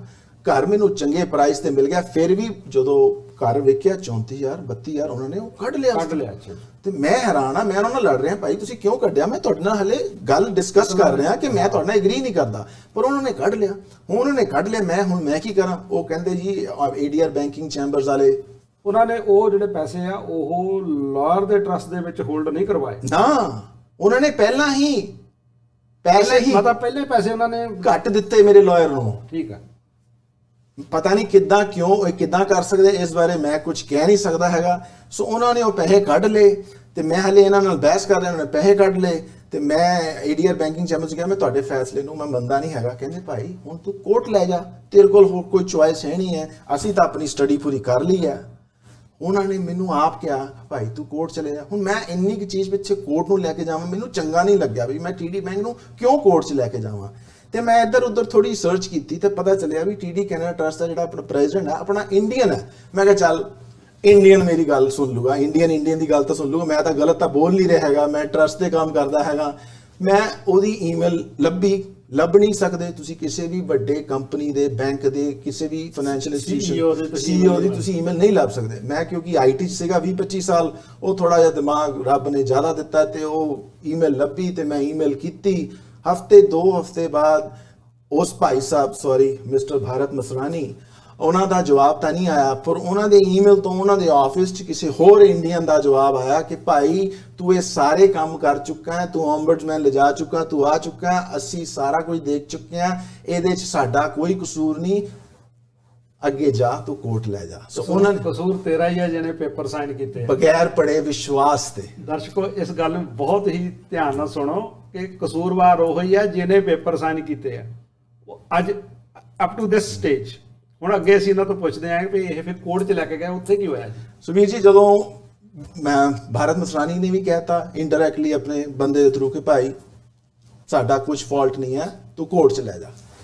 ਹੁਣ ਮੈਂ ਕੋਰਟ 'ਚ ਲੈ ਕੇ ਜਾਵਾਂ, ਕਿੱਦਾਂ ਲੈ ਕੇ ਜਾਵਾਂ, ਮੈਨੂੰ ਸਮਝ ਨਹੀਂ ਆਉਂਦਾ ਵੀ ਕਿਹਦੇ ਨਾਲ ਗੱਲ ਕਰਾਂ। ਬਥੇਰੇ ਲਾਇਰਾਂ ਨਾਲ ਗੱਲ ਕੀਤੀ, ਮੈਨੂੰ ਬਥੇਰੇ ਪਰਸਨਲੀ ਜਾਣਦੇ ਨੇ, ਰੀਅਲ ਏਸਟੇਟ ਦੇ ਥਰੂ ਜਾਣਦੇ ਨੇ, ਤਕਰੀਬਨ 10 15 20 25 ਲਾਇਰਾਂ ਨਾਲ ਮੈਂ ਗੱਲ ਕੀਤੀ। ਕੋਈ ਕਹਿੰਦਾ ਅੰਗੂਰ ਖੱਟੇ ਹੈ, ਕੋਈ ਕਹਿੰਦਾ ਵੀ ਤੇਰਾ ਪੈਸਾ ਇੰਨਾ ਲੱਗ ਜਾਣਾ ਹੈ, ਤੇ 34,000 ਦੀ ਮੈਂ ਕਿਹਾ ਕੜੀ ਖਾਦੀ ਪੈਸੇ ਦੀ। ਲੋਕਾਂ ਨੂੰ ਤਾਂ ਪਤਾ ਚੱਲੇ ਕਿ ਭਾਈ ਵਿਸ਼ਵਾਸ ਤੁਸੀਂ ਕਰੋ, ਤੇ ਵਿਸ਼ਵਾਸਘਾਤ ਹੁੰਦਾ ਉਹ ਵੀ ਐਡੇ ਵੱਡੇ ਨਾਮ ਤੋਂ, ਲੋਕਾਂ ਨੂੰ ਤਾਂ ਪਤਾ ਚੱਲਣਾ ਚਾਹੀਦਾ। ਮੇਰੇ ਤਾਂ ਜੋ ਪੈਸੇ ਲੱਗ ਰਹੇ, ਪਰ ਇੰਨੀ ਦੇਰ ਉਹ ਮੇਰੇ ਨਾਲ ਹੋਰ ਸਟ੍ਰੈਸ ਹੋ ਰਿਹਾ, ਮੇਰੇ ਕੰਮ ਨੂੰ ਇਫੈਕਟ ਕਰ ਰਿਹਾ।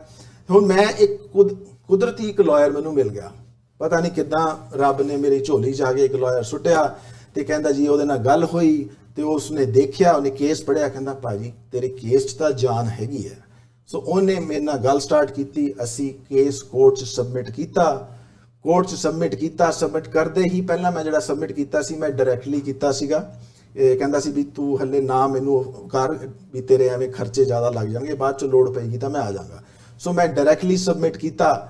ਜਦੋਂ ਮੈਂ ਸਬਮਿਟ ਕੀਤਾ ਤੇ ਉਧਰੋਂ ਮੈਨੂੰ ਹਫਤੇ ਕਿ 2 ਹਫਤੇ ਬਾਅਦ ਡਾਊਨਟਾਊਨ 'ਚ ਇੱਕ ਫਰਮ ਹੈ ਗਾਉਲਿੰਗ ਕਰਕੇ, ਬਹੁਤ ਵੱਡੀ ਲਾਅ ਫਰਮ ਹੈ। ਅੱਛਾ ਜੀ। ਉਹਦੇ ਇੱਕ ਲਾਇਰ ਦਾ, ਚਾਈਨੀਜ਼ ਸੀ, ਮੈਨੂੰ ਨਾਮ ਨਹੀਂ ਯਾਦ ਆਇਆ, ਉਹਦਾ ਮੈਨੂੰ ਫੋਨ ਆਇਆ, ਮੈਨੂੰ ਈਮੇਲ ਆਈ ਇਸ ਕੇਸ ਬਾਰੇ, ਤੇ ਮੈਨੂੰ ਕਹਿੰਦੀ ਤੇਰਾ ਕੇਸ ਦਾ ਕੋਈ ਜਾਨ ਹੀ ਨਹੀਂ ਹੈਗਾ, ਤੂੰ 13 ਜਨਵਰੀ ਦੇ ਵਿੱਚ ਤੂੰ ਘਰ ਲਿੱਤਾ, ਤੇ 2016 ਨੂੰ ਤੂੰ ਵੇਚਿਆ ਹੈਗਾ, ਤੇ 2018 ਦੇ ਵਿੱਚ ਤੂੰ ਕੇਸ ਫਾਈਲ ਕਰ ਰਿਹਾ। 2018 ਮਾਰਚ ਨੂੰ 16 ਨੂੰ ਮੈਂ ਸ਼ਾਇਦ ਕੇਸ ਫਾਈਲ ਕੀਤਾ ਸੀਗਾ। ਕਹਿੰਦੀ ਵੀ ਤੇਰੇ ਜਿਹੜੇ 2 ਸਾਲ ਲਿਮਿਟੇਸ਼ਨ ਪੀਰੀਅਡ ਹੈ, ਇਹ ਤਾਂ ਉਸ ਤੋਂ ਬਹੁਤ ਉੱਪਰ ਹੈ। ਪਰ ਮੈਂ ਕਿਹਾ ਮੈਂ ਲਿਮਿਟੇਸ਼ਨ ਨੂੰ ਮੰਨਦਾ ਨਹੀਂ, ਕਿਉਂਕਿ ਲਿਮਿਟੇਸ਼ਨ ਤਾਂ ਮੈਨੂੰ ਪਤਾ ਤਦ ਚੱਲੀ ਜਦੋਂ ਤੁਸੀਂ ਘਰ 'ਚੋਂ ਪੈਸੇ ਕੱਢ ਲਏ। ਜਦੋਂ ਮੈਂ ਘਰ ਵੇਚਿਆ, ਉੱਥੋਂ ਦੀ ਜਿਹੜਾ ਹੈ 2016 ਮਾਰਚ ਜਦੋਂ ਮੈਂ ਵੇਚਿਆ ਸੀ, ਉੱਥੋਂ ਦੀ ਮੇਰੇ ਜਦੋਂ ਲਾਇਰ ਨੇ ਉਹਨੇ ਦੇਖਿਆ ਵੀ ਪੂਰੇ 2 ਸਾਲ ਹੈਗੇ ਨੇ। ਤਾਂ ਉਹ ਮੈਨੂੰ ਕਹਿੰਦੀ ਤੇਰਾ ਤਾਂ ਕੇਸ ਮੈਂ ਐ ਖਾਰਜ ਕਰ ਦੇਣਾ। ਉਹ ਮੇਰੇ ਨਾਲ ਫੋਨ ਤੇ ਗੱਲਬਾਤ ਹੋਈ, ਈਮੇਲ ਹੋਈ, ਤੇ ਮੈਂ ਉਹਨੂੰ 2-4 ਚੀਜ਼ਾਂ ਈਮੇਲ ਕੀਤੀਆਂ ਆਪਣੇ ਬਾਰੇ, ਭਾਈ ਮੈਂ ਸੱਚਾ ਇਨਸਾਨ ਆ, ਦੇਖ ਲੋਕੀ ਮੇਰੇ ਬਾਰੇ ਕੀ ਕਹਿੰਦੇ ਆ।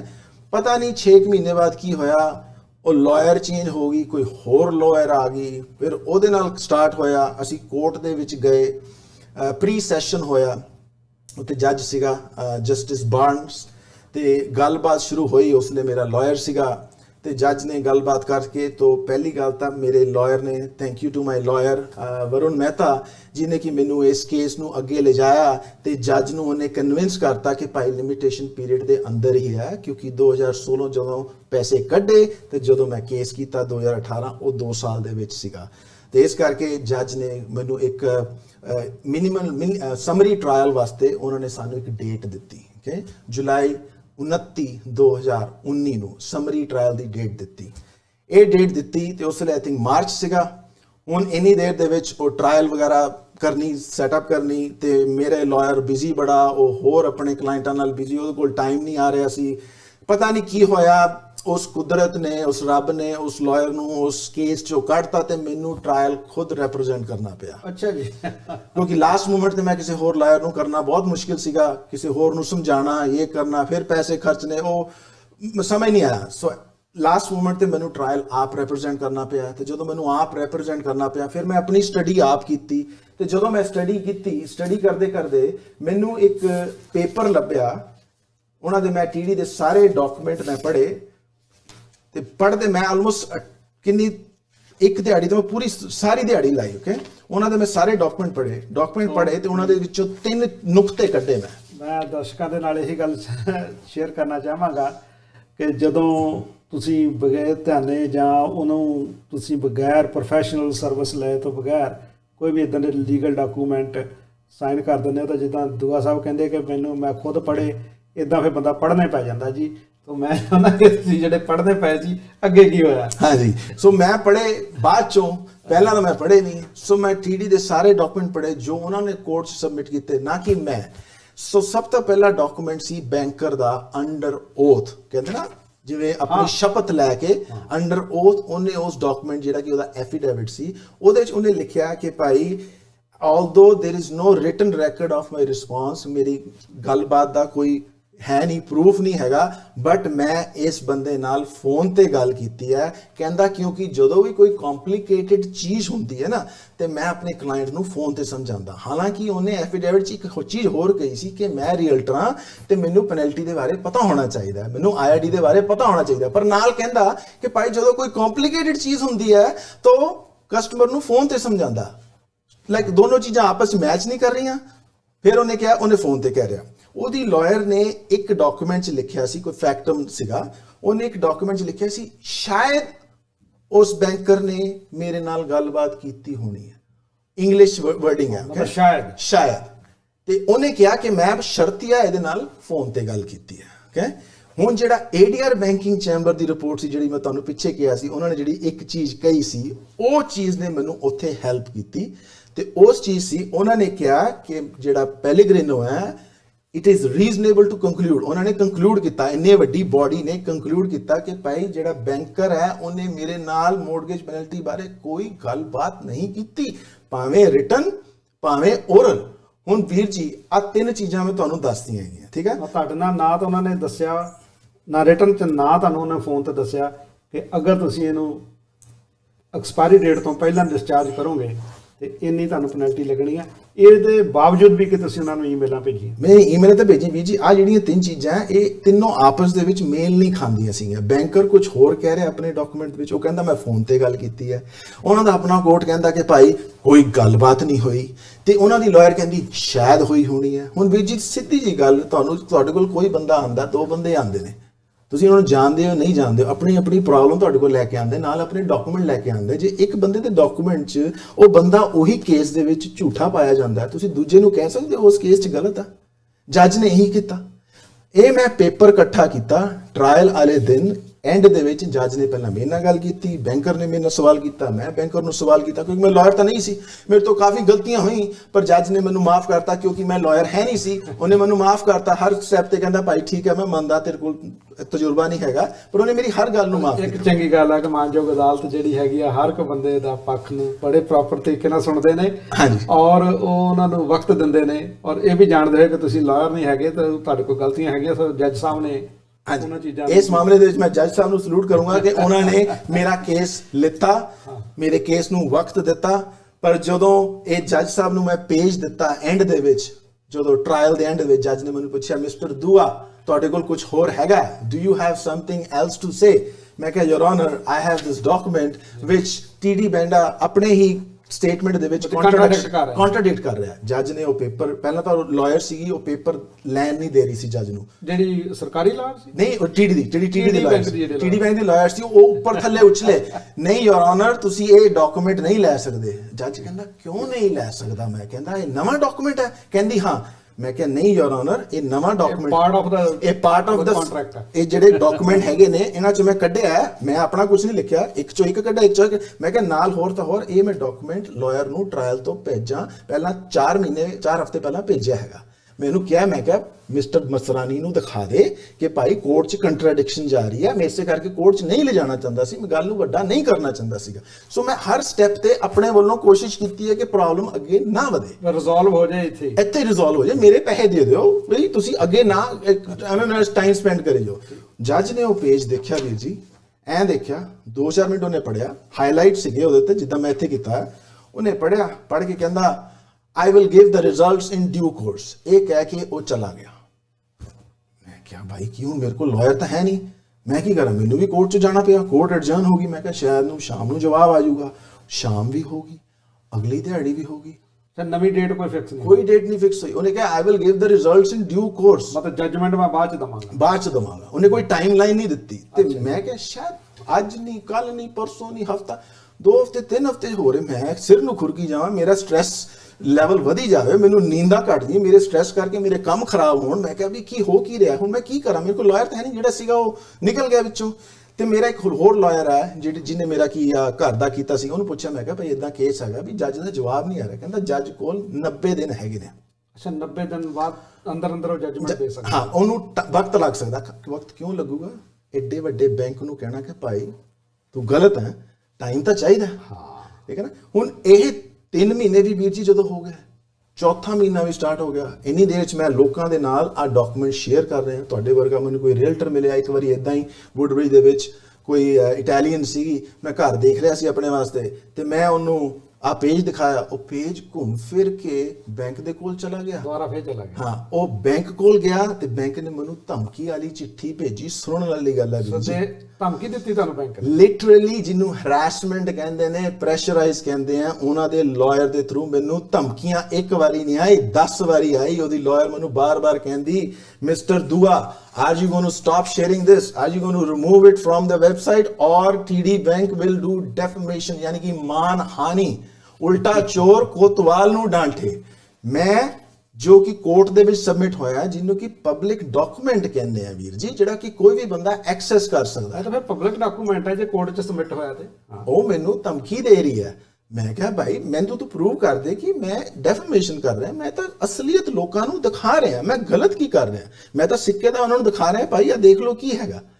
ਅੱਛਾ, ਐਟ ਦੀ ਐਂਡ ਆਫ ਦਾ ਡੇ ਮਾਨਯੋਗ ਅਦਾਲਤ ਨੇ ਕੀ ਫੈਸਲਾ ਕੀਤਾ? ਹਾਂਜੀ, 4.5 ਮਹੀਨੇ ਲੱਗੇ ਵੀਰ ਜੀ। ਅੱਛਾ, 4.5 ਮਹੀਨੇ ਲੱਗੇ ਜੱਜ ਸਾਹਿਬ ਨੂੰ ਫੈਸਲਾ? 90 ਦਿਨ ਵੀ ਨਹੀਂ, ਕਿਉਂਕਿ ਜਦੋਂ 90 ਦਿਨ ਵੀ ਬੀਤ ਗਏ ਫਿਰ ਮੈਂ ਕੋਰਟ ਨੂੰ ਫੋਨ ਕੀਤਾ।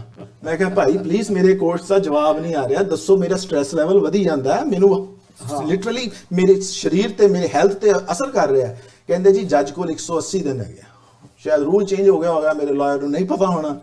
ਸੋ 4.25 ਮਹੀਨੇ ਬਾਅਦ ਵੀਰ ਜੀ ਦਸੰਬਰ 4 ਸ਼ਾਇਦ 2019 ਦੇ ਵਿੱਚ ਜਵਾਬ ਆਇਆ। ਉਹ ਜਵਾਬ ਆਇਆ ਤੇ ਕੀ ਆਇਆ, ਓ ਮਾਈ ਗॉड, ਉਹਦੇ ਵਿੱਚ ਜੱਜ ਨੇ ਆ ਚੀਜ਼ ਜਿਹੜੀ ਕੰਟਰਡਿਕਸ਼ਨ ਹੈ ਉਹਨੇ ਇਗਨੋਰ ਕਰਤੀ। ਪਬਲਿਕ ਡਾਕੂਮੈਂਟ ਕੰਟਰਡਿਕਸ਼ਨ ਇਗਨੋਰ ਕਰਤੀ, ਜਿਹੜੀ ਨੇ ਰਿਪੋਰਟ ਭੇਜੀ ਜਿਹੜੀ ਕਿ ਇੰਡੋਰਸਮੈਂਟ ਡਾਕੂਮੈਂਟ ਹੈ, ਉਹਨੇ ਉਸ ਚੀਜ਼ ਨੂੰ ਇਗਨੋਰ ਕਰਕੇ ਮੈਨੂੰ ਕਹਿੰਦਾ ਕਿ ਭਾਈ ਤੂੰ ਕੇਅਰਲੈਸ ਹੈ, ਤੂੰ ਪੜ੍ਹ ਕੇ ਸਾਈਨ ਨਹੀਂ ਕੀਤਾ, ਇਸ ਕਰਕੇ ਕੇਸ ਤੇਰੇ ਹੱਕ 'ਚ ਨਹੀਂ ਹੈ। TD ਬੈਂਕ ਬਿਲਕੁਲ ਸਹੀ ਹੈ। ਕੰਟਰਾਡਿਕਸ਼ਨ ਇਗਨੋਰ ਕੀਤੀ, ਝੂਠ ਕੀ ਮੈਂ ਕਹਾਂ ਵੀਰ ਜੀ। ਅਸੀਂ ਝੂਠ ਲਫ਼ਜ਼ ਤਾਂ ਨਹੀਂ ਇੱਥੇ ਯੂਜ਼ ਕਰ ਸਕਦੇ, ਪਰ ਇਹ ਹੈ ਕਿ ਜੱਜ ਸਾਹਿਬ ਨੇ ਜੋ ਉਹਨਾਂ ਨੂੰ ਚੰਗਾ ਲੱਗਾ ਉਹਦੇ ਮੁਤਾਬਕ ਉਹਨਾਂ ਨੇ ਫੈਸਲਾ TD ਬੈਂਕ ਦੇ ਹੱਕ 'ਚ ਦਿੱਤਾ। ਬਿਲਕੁਲ ਤੁਹਾਡੀ ਗੱਲ ਸਹੀ ਹੈ, ਤੁਹਾਡੀ ਗੱਲ ਬਿਲਕੁਲ ਸਹੀ ਹੈ। ਜੱਜ ਨੇ ਵਕਤੀ ਹਾਲਾਤ ਦੇ ਹਿਸਾਬ ਨਾਲ ਦੇਖਿਆ ਕਿ ਡਾਕੂਮੈਂਟੇਸ਼ਨ ਨੂੰ ਮੈਂ ਸਾਈਨ ਨਹੀਂ ਕੀਤਾ, ਪਰ ਜੱਜ ਨੂੰ ਮੈਂ ਇੱਕ ਚੀਜ਼ ਹੋਰ ਵੀ ਦਿਖਾਈ ਸੀ, ਭਾਈ ਜਿਹਦੇ ਨਾਲ ਮੈਂ ਕੰਮ ਕਰ ਰਿਹਾ, ਜੇ ਉਹੀ ਬੰਦਾ ਉਸ ਕੇਸ 'ਚ ਝੂਠ ਬੋਲ ਰਿਹਾ ਹੈ, ਮੈਂ ਕਿੱਦਾਂ ਗਲਤ ਹੋ ਸਕਦਾ। ਜੱਜ ਨੂੰ ਉਸ ਚੀਜ਼ ਨੂੰ ਇਗਨੋਰ ਨਹੀਂ ਕਰਨਾ ਚਾਹੀਦਾ ਸੀਗਾ। ਚਲੋ ਤੁਹਾਡੇ ਵਿਚਾਰ ਨੇ। ਹੁਣ ਇਸ ਤੋਂ ਬਾਅਦ ਅਸੀਂ ਹੁਣ ਕੇਸ ਕਿੱਥੇ ਖੜਾ ਜੀ? ਇਹ ਹੁਣ ਖਤਮ ਹੋ ਗਿਆ ਜਾਂ ਜੱਜਮੈਂਟ ਤੁਹਾਨੂੰ ਮਿਲ ਗਈ ਹੈ, ਜਾਂ ਤੁਸੀਂ ਉਹਨੂੰ ਕੋਈ ਗਾਹਾਂ ਵੀ ਕੋਈ ਪੁੱਛ? ਹਾਂਜੀ ਵੀਰ ਜੀ। ਕੀ ਕਰਨਾ ਚਾਹੁੰਦੇ ਹੋ? ਸੋ ਬੇਸਿਕਲੀ ਮੈਂ ਜਦੋਂ ਇਹਨਾਂ ਨੂੰ ਇਹ ਹੋ ਰਿਹਾ ਸੀ, ਮੈਂ ਇਹਨਾਂ ਨੂੰ FCAC ਤੇ ਲੈ ਗਿਆ ਸੀਗਾ। ਫੈਡਰਲ ਲੈਵਲ ਤੇ ਇੱਕ ਆਰਗੇਨਾਈਜੇਸ਼ਨ ਹੈਗੀ ਹੈ ਆਫਟਰ ਜੱਜਮੈਂਟ ਜੀ, ਬਿਫੋਰ ਜਜਮੈਂਟ। ਬਿਫੋਰ ਜਜਮੈਂਟ ਤੇ ਮੈਂ FCAC ਜਿਹੜੀ ਕਿ ਫੈਡਰਲ ਲੈਵਲ ਤੇ ਆਰਗੇਨਾਈਜੇਸ਼ਨ ਹੈ, ਜਿਹੜੀ ਹਰ ਬੈਂਕ ਨੂੰ ਦੇਖਦੀ ਹੈ ਵੀ ਉਹ ਕਿਸੇ ਕਸਟਮਰ ਨਾਲ ਕੁਝ ਗਲਤ ਤਾਂ ਨਹੀਂ ਹੁੰਦਾ, ਤੇ ਮੈਂ ਉਹਨਾਂ ਕੋਲ ਲੈ ਗਿਆ ਸੀ। ਉਹ ਕਹਿੰਦੇ ਭਾਈ ਤੂੰ ਕੇਸ ਕੋਰਟ 'ਚ ਲੈ ਗਿਆ, ਇਸ ਕਰਕੇ ਅਸੀਂ ਕੁਝ ਨਹੀਂ ਕਰ ਸਕਦੇ। ਉਹ ਵੀ ਫਿਰ ਬੈਕਅਪ ਹੋ ਗਿਆ ਕਿਉਂਕਿ ਕੋਰਟ ਆਲਰੇਡੀ ਕੇਸ ਕੋਰਟ ਤੱਕ ਪਹੁੰਚ ਚੁੱਕਾ ਸੀ। ਕਹਿੰਦੇ ਅਸੀਂ ਹੁਣ ਤੂੰ ਨਹੀਂ ਕਹੂੰਗਾ। ਕੋਰਟ ਤੋਂ ਜਾਣ ਤੋਂ ਪਹਿਲਾਂ ਤੁਹਾਨੂੰ ਉਹਨਾਂ ਕੋਲ ਜਾਣਾ ਚਾਹੀਦਾ ਸੀ। ਮੈਂ ਸ਼ਾਇਦ ਪਹਿਲਾਂ ਵੀ ਗਿਆ ਸੀ, ਮੈਨੂੰ ਯਾਦ ਨਹੀਂ ਹੈਗਾ, ਬਟ ਟੈਕਨੀਕਲੀ ਉਹਨੇ ਕਿਹਾ ਵੀ ਕੇਸ ਹੁਣ ਤੂੰ ਕੋਰਟ 'ਚ ਲੈ ਜਾ ਰਹੇ, ਅਸੀਂ ਕੁਝ ਕਰ ਨਹੀਂ ਸਕਦੇ, ਇਹ 'ਚ ਕੁਝ ਨਜ਼ਰ ਨਹੀਂ ਆ ਰਿਹਾ ਵੀ ਸਾਡਾ ਕੁਝ ਹੈਗਾ। ਚਲੋ ਜੱਜਮੈਂਟ ਤੁਹਾਡੇ ਹੱਕ 'ਚ ਨਹੀਂ ਹੋਈ, TD ਬੈਂਕ 'ਚ ਹੋਈ। ਹਾਂਜੀ, ਜਜਮੈਂਟ ਮੇਰੇ ਹੱਕ 'ਚ ਨਹੀਂ, ਪਰ ਹੁਣ ਅਗਲਾ ਸਟੈਪ ਕੀ ਆ ਮਿਸਟਰ ਦੁਆਰਾ? ਸੋ ਬੇਸਿਕਲੀ ਮੈਂ ਕਿਹਾ ਵੀ ਮੈਂ ਤਾਂ ਮੰਨਦਾ ਨਹੀਂ, ਕਿਉਂਕਿ ਜੱਜ ਨੇ ਕੰਟਰਾਡਿਕਸ਼ਨ ਇਗਨੋਰ ਕੀਤੀ ਹੈ। ਮੈਂ ਕਿਹਾ ਵੀ ਮੈਂ ਇਹਨੂੰ ਮੀਡੀਆ 'ਚ ਲੈ ਜਾਣਾ ਚਾਹੁੰਦਾ ਹੈਗਾ। ਅੱਛਾ ਜੀ। तो मेरी टोरंटो स्टार, टोरंटो सन, CBC, लोकल बथेरे न्यूज़पेपरां नाल गल हुई, कईयां ने मेरी इंटरव्यू भी की घंटा मैं नाम नहीं लूँगा, अपने कम्यूनिटी के लोग ही हैगे ने इंटरव्यू लैके सारे दे सारे कहंदे ना डर गए भी वड्डे नाम नूं किद्दां उछालीए, क्योंकि वड्डे नाम ने उन्हां नूं थल्ले ਪ੍ਰੈਸ ਕਰ ਦੇਣਾ ਹੈਗਾ, ਜਾਂ ਉਹਨਾਂ ਤੋਂ ਉਹ ਪੈਸੇ ਲੈਂਦੇ ਨੇ ਐਡਵਰਟਾਈਜ਼ਮੈਂਟ ਦੇ, ਕਿੱਦਾਂ ਉਹ ਡਰ ਗਏ ਸਾਰੇ। ਹਾਲਾਂਕਿ ਸੱਚਾਈ ਤੁਹਾਡੇ ਸਾਹਮਣੇ ਹੈ ਵੀਰ ਜੀ। ਇਹ ਸੱਚਾਈ ਮੈਂ ਇੱਕ MP ਨੂੰ ਵੀ ਦਿਖਾਈ ਸੀ, ਆਪਣਾ ਇੰਡੀਅਨ ਹੈ, ਉਹਨੇ ਵੀ ਦੇਖਿਆ, ਕਹਿੰਦਾ ਵੀ ਇਹ ਤਾਂ ਸ਼ਰਤੀਆ ਵੀ ਝੂਠ ਨਜ਼ਰ ਆ ਰਿਹਾ, ਇਸ ਚੀਜ਼ ਨੂੰ ਕਿੱਦਾਂ ਜੱਜ ਇਗਨੋਰ ਕਰ ਸਕਦਾ। ਸੋ ਐਨੀਵੇ ਜੋ ਵੀ ਇਹਨੂੰ ਦੇਖਦਾ, ਹਰ ਬੰਦਾ ਇਹ ਦੇਖਦਾ ਕਿ ਭਾਈ ਇਹ ਤਾਂ ਕੰਟਰਾਡਿਕਸ਼ਨ ਹੈ, ਇਹ ਤਾਂ ਝੂਠ ਹੈ, ਤੇ ਇਸ ਚੀਜ਼ ਨੂੰ ਸੋ ਐਨੀਵੇਜ਼ ਮੈਂ ਕੋਰਟ ਇੱਧਰ ਪੈਂਡੈਮਿਕ ਸਟਾਰਟ ਹੋ ਗਿਆ, ਮੈਂ ਲਾਇਰ ਲੱਭਦਾ ਪਿਆ ਹੈਗਾ, ਇੱਧਰ ਮੈਂ ਮੀਡੀਆ ਨਾਲ ਗੱਲਬਾਤ ਕਰ ਰਿਹਾ। ਪੂਰੇ 1 ਸਾਲ ਬਾਅਦ ਦਸੰਬਰ 7 ਪਤਾ ਨਹੀਂ 2020 ਦੇ ਵਿੱਚ ਪੈਂਡੈਮਿਕ ਦੇ ਮੈਨੂੰ ਜੱਜ ਦੇ ਆਫਿਸ ਚੋਂ ਇੱਕ ਹੋਰ ਈਮੇਲ ਆਈ। ਅੱਛਾ ਜੀ। ਇੱਥੇ ਕਹਿੰਦੇ ਨਾ ਕੁਦਰਤ ਵਾਕਈ ਹੈਗੀ ਹੈ, ਜਿਹਨੂੰ ਕਿ ਆਪਾਂ ਰੱਬ ਕਹਿੰਦੇ ਆ, ਜੋ ਮਰਜ਼ੀ ਕਹੀਏ, ਗੁਰੂ ਜੀ ਕਹੀਏ। ਓਕੇ, ਕੀ ਕਹਿੰਦੀ ਉਹ ਈਮੇਲ? ਉਹ ਈਮੇਲ ਦੇ ਵਿੱਚ ਜੱਜ ਦੇ ਆਫਿਸ ਤੋਂ ਕਾਸਟ ਇੰਡੋਰਸਮੈਂਟ ਦਾ ਡਾਕੂਮੈਂਟ ਆਇਆ। ਜੱਜ ਦੇ ਜਿਹੜੇ ਟਾਈਮ ਦੇ ਪੈਸੇ ਸੀਗੇ, ਜਦੋਂ ਮੈਂ ਕੇਸ ਹਾਰਿਆ ਸੀ, ਉਸ ਨੇ ਕਿਹਾ ਸੀ $4000 ਤੂੰ ਇਹਦਾ ਦੇਣਾ। ਮੈਂ ਕਿਹਾ ਮੈਂ ਨਹੀਂ ਮੰਨਦਾ ਤੇਰੇ ਫੈਸਲੇ ਨੂੰ, ਇਸ ਕਰਕੇ ਮੈਂ ਤੇਰੇ 4000 ਨਹੀਂ ਦੇਣੇ, ਮੈਂ ਤਾਂ ਸੁਪਰੀਮ ਕੋਰਟ ਲੈ ਕੇ ਜਾਊਂਗਾ। ਇਹ ਕਹਿ ਕੇ ਮੈਂ ਗੱਲ ਉੱਥੇ ਠੱਪ ਕਰਤੀ ਸੀ। ਸਾਲ ਮਗਰੋਂ ਮੈਨੂੰ ਜੱਜ ਦੇ ਆਫਿਸ ਤੋਂ ਈਮੇਲ ਆਈ ਕਾਸਟ ਇੰਡੋਰਸਮੈਂਟ ਡਾਕੂਮੈਂਟ ਦੇ ਰੂਪ ਦੇ ਵਿੱਚ, ਉਹੀ ਪੈਸੇ ਦੀ ਦੁਬਾਰਾ ਮੰਗ ਕੀਤੀ, ਬਟ ਉਹਦੇ ਵਿੱਚ ਜੱਜ ਨੇ ਇੱਕ ਲਾਈਨ ਲਿਖੀ, ਉਹਨੇ ਮੈਨੂੰ ਫਿਰ ਕਿਹਾ ਤੂੰ ਕੇਅਰਲੈਸ ਹੈ, ਕੇਸ ਉਹਨੇ ਮੇਰੇ ਅਗੇਂਸਟ ਹੀ ਦਿੱਤਾ, ਪਰ ਉਹਨੇ ਉਹਦੇ ਵਿੱਚ ਇੱਕ ਲਾਈਨ ਲਿਖੀ, ਕਹਿੰਦਾ ਜੇ ਉਹ ਬੈਂਕਰ ਮੇਰੀਆਂ ਮੋਰਗੇਜ ਪੈਨਲਟੀ ਦੀ ਗੱਲਾਂ ਦਾ ਜਵਾਬ, ਜੋ ਮੈਂ ਈਮੇਲਾਂ ਦਾ ਜਵਾਬ ਦੇ ਦਿੰਦਾ, ਕਹਿੰਦਾ ਇਹ ਮਿਸਅੰਡਰਸਟੈਂਡਿੰਗ ਨਹੀਂ ਹੋਣੀ ਸੀਗੀ। ਹਾਂ, ਯਾਨੀ ਕਿ ਬਹੁਤ ਵਧੀਆ ਗੱਲ ਕਰਦੀ ਕਿ ਮਿਸਅੰਡਰਸਟੈਂਡਿੰਗ ਸ਼ੁਰੂ ਉੱਥੋਂ ਹੋਈ ਆ। ਹਾਂਜੀ, ਕਿ ਜਦੋਂ ਤੁਸੀਂ ਉਹਨਾਂ ਤੋਂ ਮੰਗਿਆ, ਮੈਂ ਮੰਗਿਆ 4 ਵਾਰੀ ਮੰਗਿਆ, ਉਹਨਾਂ ਨੇ ਤੁਹਾਨੂੰ ਨਹੀਂ ਦਿੱਤਾ ਤੇ ਇਹ ਇਸ ਲੈਵਲ ਤੱਕ ਪਹੁੰਚੀ ਗੱਲ। ਔਰ ਪਲੱਸ ਜਿਹੜੀ ਉੱਤੇ ਸਟ੍ਰੈਸ ਹੋਈ ਆ, ਜਾਂ ਕਮੋਸ਼ਨ ਹੋਈ ਆ, ਜਾਂ ਟਾਈਮ ਵੇਸਟੇਜ ਹੋਇਆ, ਉਹ ਇੱਕ ਅਲੱਗ ਗੱਲ ਆ। ਕਿਉਂਕਿ ਮੈਜੋਰਟੀ ਆਫ ਬੰਦੇ ਦੁਆ ਸਾਹਿਬ ਅਗਰ ਇਸ ਸਿਚੁਏਸ਼ਨ ਵਿੱਚ ਹੋਣ ਤਾਂ ਪਹਿਲੇ ਸਟੈਪ ਤੇ ਹੀ ਦੂਜੇ ਕੀ ਛੱਡ ਜਾਂਦੇ ਨੇ। ਜਿੱਥੇ ਤੁਸੀਂ ਮੈਨੇਜਰ ਕੋਲ ਲੈ ਕੇ ਗਏ ਸੀ, ਉੱਥੇ ਉਹਨਾਂ ਨੇ ਆਊਟ ਹੋ ਜਾਣਾ ਸੀ, ਲਿਜਾਂਦਾ ਨਹੀਂ। ਪਰ ਤੁਸੀਂ ਕਿਉਂਕਿ ਪੜ੍ਹੇ ਲਿਖੇ ਬੰਦੇ ਹੋ, ਇਸ ਤੱਕ ਲੈ ਕੇ ਗਏ ਹੋ, ਤੇ ਹੁਣ ਨੈਕਸਟ ਸਟੈਪ ਕੀ ਹੈ ਤੁਹਾਡਾ? ਤੁਸੀਂ ਹੁਣ ਇੱਥੇ ਸੈਟੀਸਫਾਈ ਹੋ ਗਏ ਹੋ ਜੱਜਮੈਂਟ ਦੇ ਨਾਲ, ਜਾਂ ਅਜੇ ਵੀ ਸੁਪਰੀਮ ਕੋਰਟ ਦਾ ਦਰਵਾਜ਼ਾ ਖੜਕਾਓ? ਜੀ ਇਹਦੇ ਵਿੱਚ ਤਾਂ ਉਹਨਾਂ ਨੇ ਮੈਨੂੰ ਕੇਅਰਲੈਸ ਕਹਿਤਾ ਨਾ। ਮੇਰੀ ਗੱਲ ਸੁਣੋ, ਜੱਜ ਨੇ ਮੈਨੂੰ ਕੇਅਰਲੈਸ ਕਿਹਾ। ਮੇਰੀ ਗੱਲ ਸੁਣੋ, ਜੇ ਮੈਂ ਰੀਅਲਟਰ ਹਾਂ, ਮੈਂ ਕੇਅਰਲੈਸ ਹਾਂ, ਤੁਸੀਂ ਮੇਰੇ ਕਲਾਇੰਟ ਹੋ, ਤੁਸੀਂ ਮੇਰੇ ਨਾਲ ਕੰਮ ਕਰੋਗੇ? ਬਿਲਕੁਲ। ਬਟ ਮੇਰੇ ਤੁਹਾਡੇ ਤੇ ਹੁਣ ਕੇਅਰਲੈਸ ਦਾ ਲੈਵਲ, ਮੇਰੇ ਤੇ ਸਟੈਂਪ ਜਿਹੜੀ ਲਾਈ ਹੈ ਕੇਅਰਲੈਸ ਦੀ, ਮੇਰੇ ਕਲਾਇੰਟ ਜਿਹੜੇ ਮੇਰੇ ਬਾਰੇ ਕੰਮ ਕਹਿੰਦੇ ਨੇ, ਤੁਸੀਂ ਪੜ੍ਹ ਚੁੱਕੇ ਹੋ, ਤੁਸੀਂ ਵੀ ਮੇਰੇ ਨਾਲ ਕੰਮ ਕਰ ਚੁੱਕੇ ਹੋ, ਕੀ ਕਹਿੰਦੇ ਨੇ? ਮੇਰੇ ਤੋਂ ਵੱਧ ਕੇ ਕੋਈ ਕੇਅਰਫੁਲ ਇਨਸਾਨ ਹੈ ਨਹੀਂ। ਮੈਂ ਵੀ ਤੁਹਾਡੇ ਨਾਲ ਕਾਫੀ ਡੀਲਿੰਗ ਹੋਈਆਂ ਮੇਰੀਆਂ ਰੀਅਲ ਸਟੇਟ ਦੇ ਫੀਲਡ ਦੇ ਵਿੱਚ। ਤੁਸੀਂ ਬਹੁਤ ਹੀ ਆਰਗੇਨਾਈਜ਼ਡ ਐਂਡ ਮੈਂ ਨਹੀਂ ਤੁਹਾਨੂੰ ਮੰਨਦਾ ਕਿ ਤੁਸੀਂ ਕੇਅਰਲੈਸ ਹੈਗੇ ਹੋ। ਸੋ ਹੁਣ ਐਨੀਵੇਜ਼ ਉਹ ਕੇਅਰਲੈਸ, ਉਹ ਸਟ੍ਰੈਸ ਮੈਨੂੰ ਇੰਨਾ ਕਿ ਜ਼ਿਆਦਾ ਹੋ ਰਿਹਾ ਹੈ, ਮੈਂ ਕਿਹਾ ਮੈਂ ਤਾਂ ਮੰਨਦਾ ਨਹੀਂ। ਸੋ ਮੈਂ ਇੱਧਰ ਹੋਰ ਉਸ ਨੂੰ ਅੱਗੇ ਲੈ ਕੇ ਜਾ ਰਿਹਾ, ਮੈਂ ਸੁਪਰੀਮ ਕੋਰਟ ਲੈ ਕੇ ਜਾ ਰਿਹਾ, ਮੈਂ ਕਾਫੀ ਲਾਇਰਾਂ ਨਾਲ ਪਿੱਛੇ ਮੇਰੀ ਗੱਲ ਚੱਲ ਰਹੀ ਹੈ। ਤੁਸੀਂ ਇਸ ਕੇਸ ਨੂੰ ਸੁਪਰੀਮ ਕੋਰਟ ਦੇ ਬੂਹੇ ਤੇ ਲੈ ਕੇ ਨਜ਼ਰਸਾਨੀ ਕਰੋਗੇ, ਬੂਹੇ ਤੇ ਲਿਜਾ ਕੇ ਇੱਕ ਵਾਰੀ ਉਹਨਾਂ ਤੋਂ ਵੀ ਦੂਜਾ ਕੀ ਤਸੱਲੀ ਕਰਾਉਂਗੇ ਕਿ ਜਿੰਨੇ ਵੀ ਸਟੈਪ ਲਏ ਆ ਉਹਦੇ ਵਿੱਚ ਹਾਂਜੀ ਤੁਹਾਨੂੰ ਅਜੇ ਤੱਕ ਇਨਸਾਫ ਨਹੀਂ ਮਿਲਿਆ, ਤੁਹਾਡੀ ਤਸੱਲੀ ਨਹੀਂ। ਵੀਰ ਜੀ ਕਿੱਥੋਂ ਤਸੱਲੀ? ਮੇਰੇ ਤੇ ਉਲਟਾ ਮੇਰੇ ਤੇ ਬਲੇਮ ਲਾਤਾ, ਮਾਨਹਾਨੀ ਤਾਂ ਮੇਰੇ ਤੇ ਹੋ ਗਈ ਨਾ ਵੀਰ ਜੀ, ਮੈਨੂੰ ਕੇਅਰਲੈਸ ਕਹਿਤਾ, ਮੇਰੇ ਤੇ ਮਾਨਹਾਨੀ ਹੋ ਗਈ ਨਾ। ਹਾਂ ਸੋਚੋ, ਜਿਹੜਾ ਇਨਸਾਨ ਆਪਣੇ ਕਲਾਇੰਟ ਦੇ ਬੈਸਟ ਇੰਟਰਸਟ, ਉਹਦੇ ਇੰਟਰਸਟ ਤੋਂ ਇਲਾਵਾ ਹੋਰ ਕੁਝ ਦੇਖਦਾ ਨਹੀਂ ਹੈਗਾ, ਸਾਰਾ ਟਾਈਮ ਉੱਥੇ ਲਾਂਦਾ, ਜੇ ਉੱਤੇ ਕੇਅਰਲੈਸ ਦਾ ਸਟੈਂਪ ਲੱਗ ਗਿਆ ਜਿਹੜਾ ਕਿ ਆਪ ਝੂਠਾ ਸਾਬਿਤ ਹੋ ਗਿਆ, ਕਿੱਥੇ ਬੰਦਾ ਸੋ ਸਕਦਾ? ਤੁਹਾਨੂੰ ਪਤਾ ਮੈਂ ਰਾਤੀ 2-3 ਘੰਟੇ ਬਾਅਦ ਉੱਠ ਜਾਣਾ, ਤੁਸੀਂ ਮੇਰੇ ਨਾਲ ਰੋਜ਼ ਸਵੇਰੇ ਆਪਣੀ ਮੈਸੇਜਿੰਗ ਹੁੰਦੀ ਹੈ, ਸ਼ੁਰੂਆਤ ਹੁੰਦੀ ਹੈ ਪੋਜ਼ਿਟਿਵਿਟੀ ਦੇ ਨਾਲ। ਬਟ ਐਨੀਵੇਜ਼, ਸੋ ਇਹ ਜਦੋਂ ਹੁਣ ਇੰਨੀ ਕੁ ਗੱਲ ਹੋ ਗਈ ਤੇ ਮੈਂ ਤਾਂ ਇੱਥੇ ਹਟਣਾ ਨਹੀਂ, ਕਿਉਂਕਿ ਮੇਰੀ ਤਾਂ ਸਾਰੀ ਜ਼ਿੰਦਗੀ ਕਾਈਂਡ ਆਫ ਖਤਮ ਹੋ ਗਈ ਇਸ ਚੀਜ਼ ਦੇ ਉੱਪਰ, ਉਸ ਵਿਸ਼ਵਾਸ ਦੇ ਉੱਪਰ ਕਿ ਕਿੱਦਾਂ ਮੇਰੇ ਨਾਲ ਵਿਸ਼ਵਾਸਘਾਤ ਹੋਇਆ। ਸੋ ਜਦੋਂ ਬੈਂਕ ਦਾ ਜੱਜ ਦਾ ਦੁਬਾਰਾ ਜਵਾਬ ਆਇਆ, ਉਹ ਜਵਾਬ ਲੈ ਕੇ ਮੈਂ FCAC ਕੋਲ ਗਿਆ, ਜਿਹਨਾਂ ਕੋਲ ਪਹਿਲਾਂ ਮੈਂ ਗਿਆ ਸੀਗਾ, ਜਿਨ੍ਹਾਂ ਨੇ ਕਿਹਾ ਸੀ ਭਾਈ ਅਸੀਂ ਹੁਣ ਕੁਝ ਨਹੀਂ ਕਰ ਸਕਦੇ, ਤੂੰ ਕੋਰਟ 'ਚ ਲੈ ਗਿਆ। ਕੋਰਟ ਦਾ ਫੈਸਲਾ ਮੈਂ ਉਹਨਾਂ ਨੂੰ ਦਿਖਾਇਆ, ਮੈਂ ਕਿਹਾ ਹੁਣ ਤਾਂ ਦੇਖ ਲਓ, ਕੋਰਟ ਨੇ ਕਹਿ ਦਿੱਤਾ ਕਿ ਭਾਈ ਉਧਰ ਝੂਠ ਹੈ, ਹਾਲਾਂਕਿ ਫੈਸਲਾ ਮੇਰੇ ਖਿਲਾਫ ਹੈ, ਪਰ ਉਹਨਾਂ ਨੇ ਕਿਹਾ ਬੈਂਕਰ ਨੇ ਉਹ ਜਿਹੜੀ ਉਹਨਾਂ ਨੇ ਲਿਖੀ ਆ ਵੀ ਜੇ ਉਹਦਾ ਪਹਿਲਾਂ ਹੀ ਜਵਾਬ ਦੇ ਦਿੰਦੇ ਤੇ ਗੱਲ ਨਹੀਂ ਹੋਣੀ, ਮਿਸਅੰਡਰਸਟੈਂਡਿੰਗ ਹੋਣੀ ਨਹੀਂ ਸੀ। ਸੁਣਨ ਵਾਲੀ ਗੱਲ ਹੈ ਵੀਰ ਜੀ, FCAC ਦਾ ਉਹਦਾ ਜਵਾਬ ਆਇਆ, ਫਾਈਨਲੀ ਜਵਾਬ ਆਇਆ, ਕਹਿੰਦੇ ਠੀਕ ਹੈ ਅਸੀਂ ਇਹਨੂੰ ਦੇਖਾਂਗੇ, ਮੰਨ ਗਏ ਕਿ ਕੋਈ ਪ੍ਰੋਬਲਮ ਹੈਗੀ ਹੈ। ਮੈਂ ਕਿਹਾ ਮੈਨੂੰ ਦੱਸੋਗੇ? ਮੈਂ 2 ਹਫ਼ਤੇ ਬਾਅਦ, 3 ਹਫ਼ਤੇ ਬਾਅਦ, 4 ਹਫ਼ਤੇ, ਮੈਂ ਕਿਹਾ ਮੈਨੂੰ ਅਪਡੇਟ ਦਿਓ।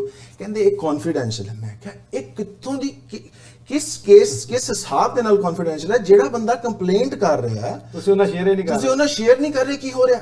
ਮਤਲਬ ਕੁਝ ਹੋ ਨਹੀਂ ਰਿਹਾ, ਉਹਨੂੰ ਸਟੇਟਸ ਤਾਂ ਦੱਸੋ। ਉਲਟਾ ਮੇਰੇ ਤੇ ਹੋਰ ਸਟ੍ਰੈਸ।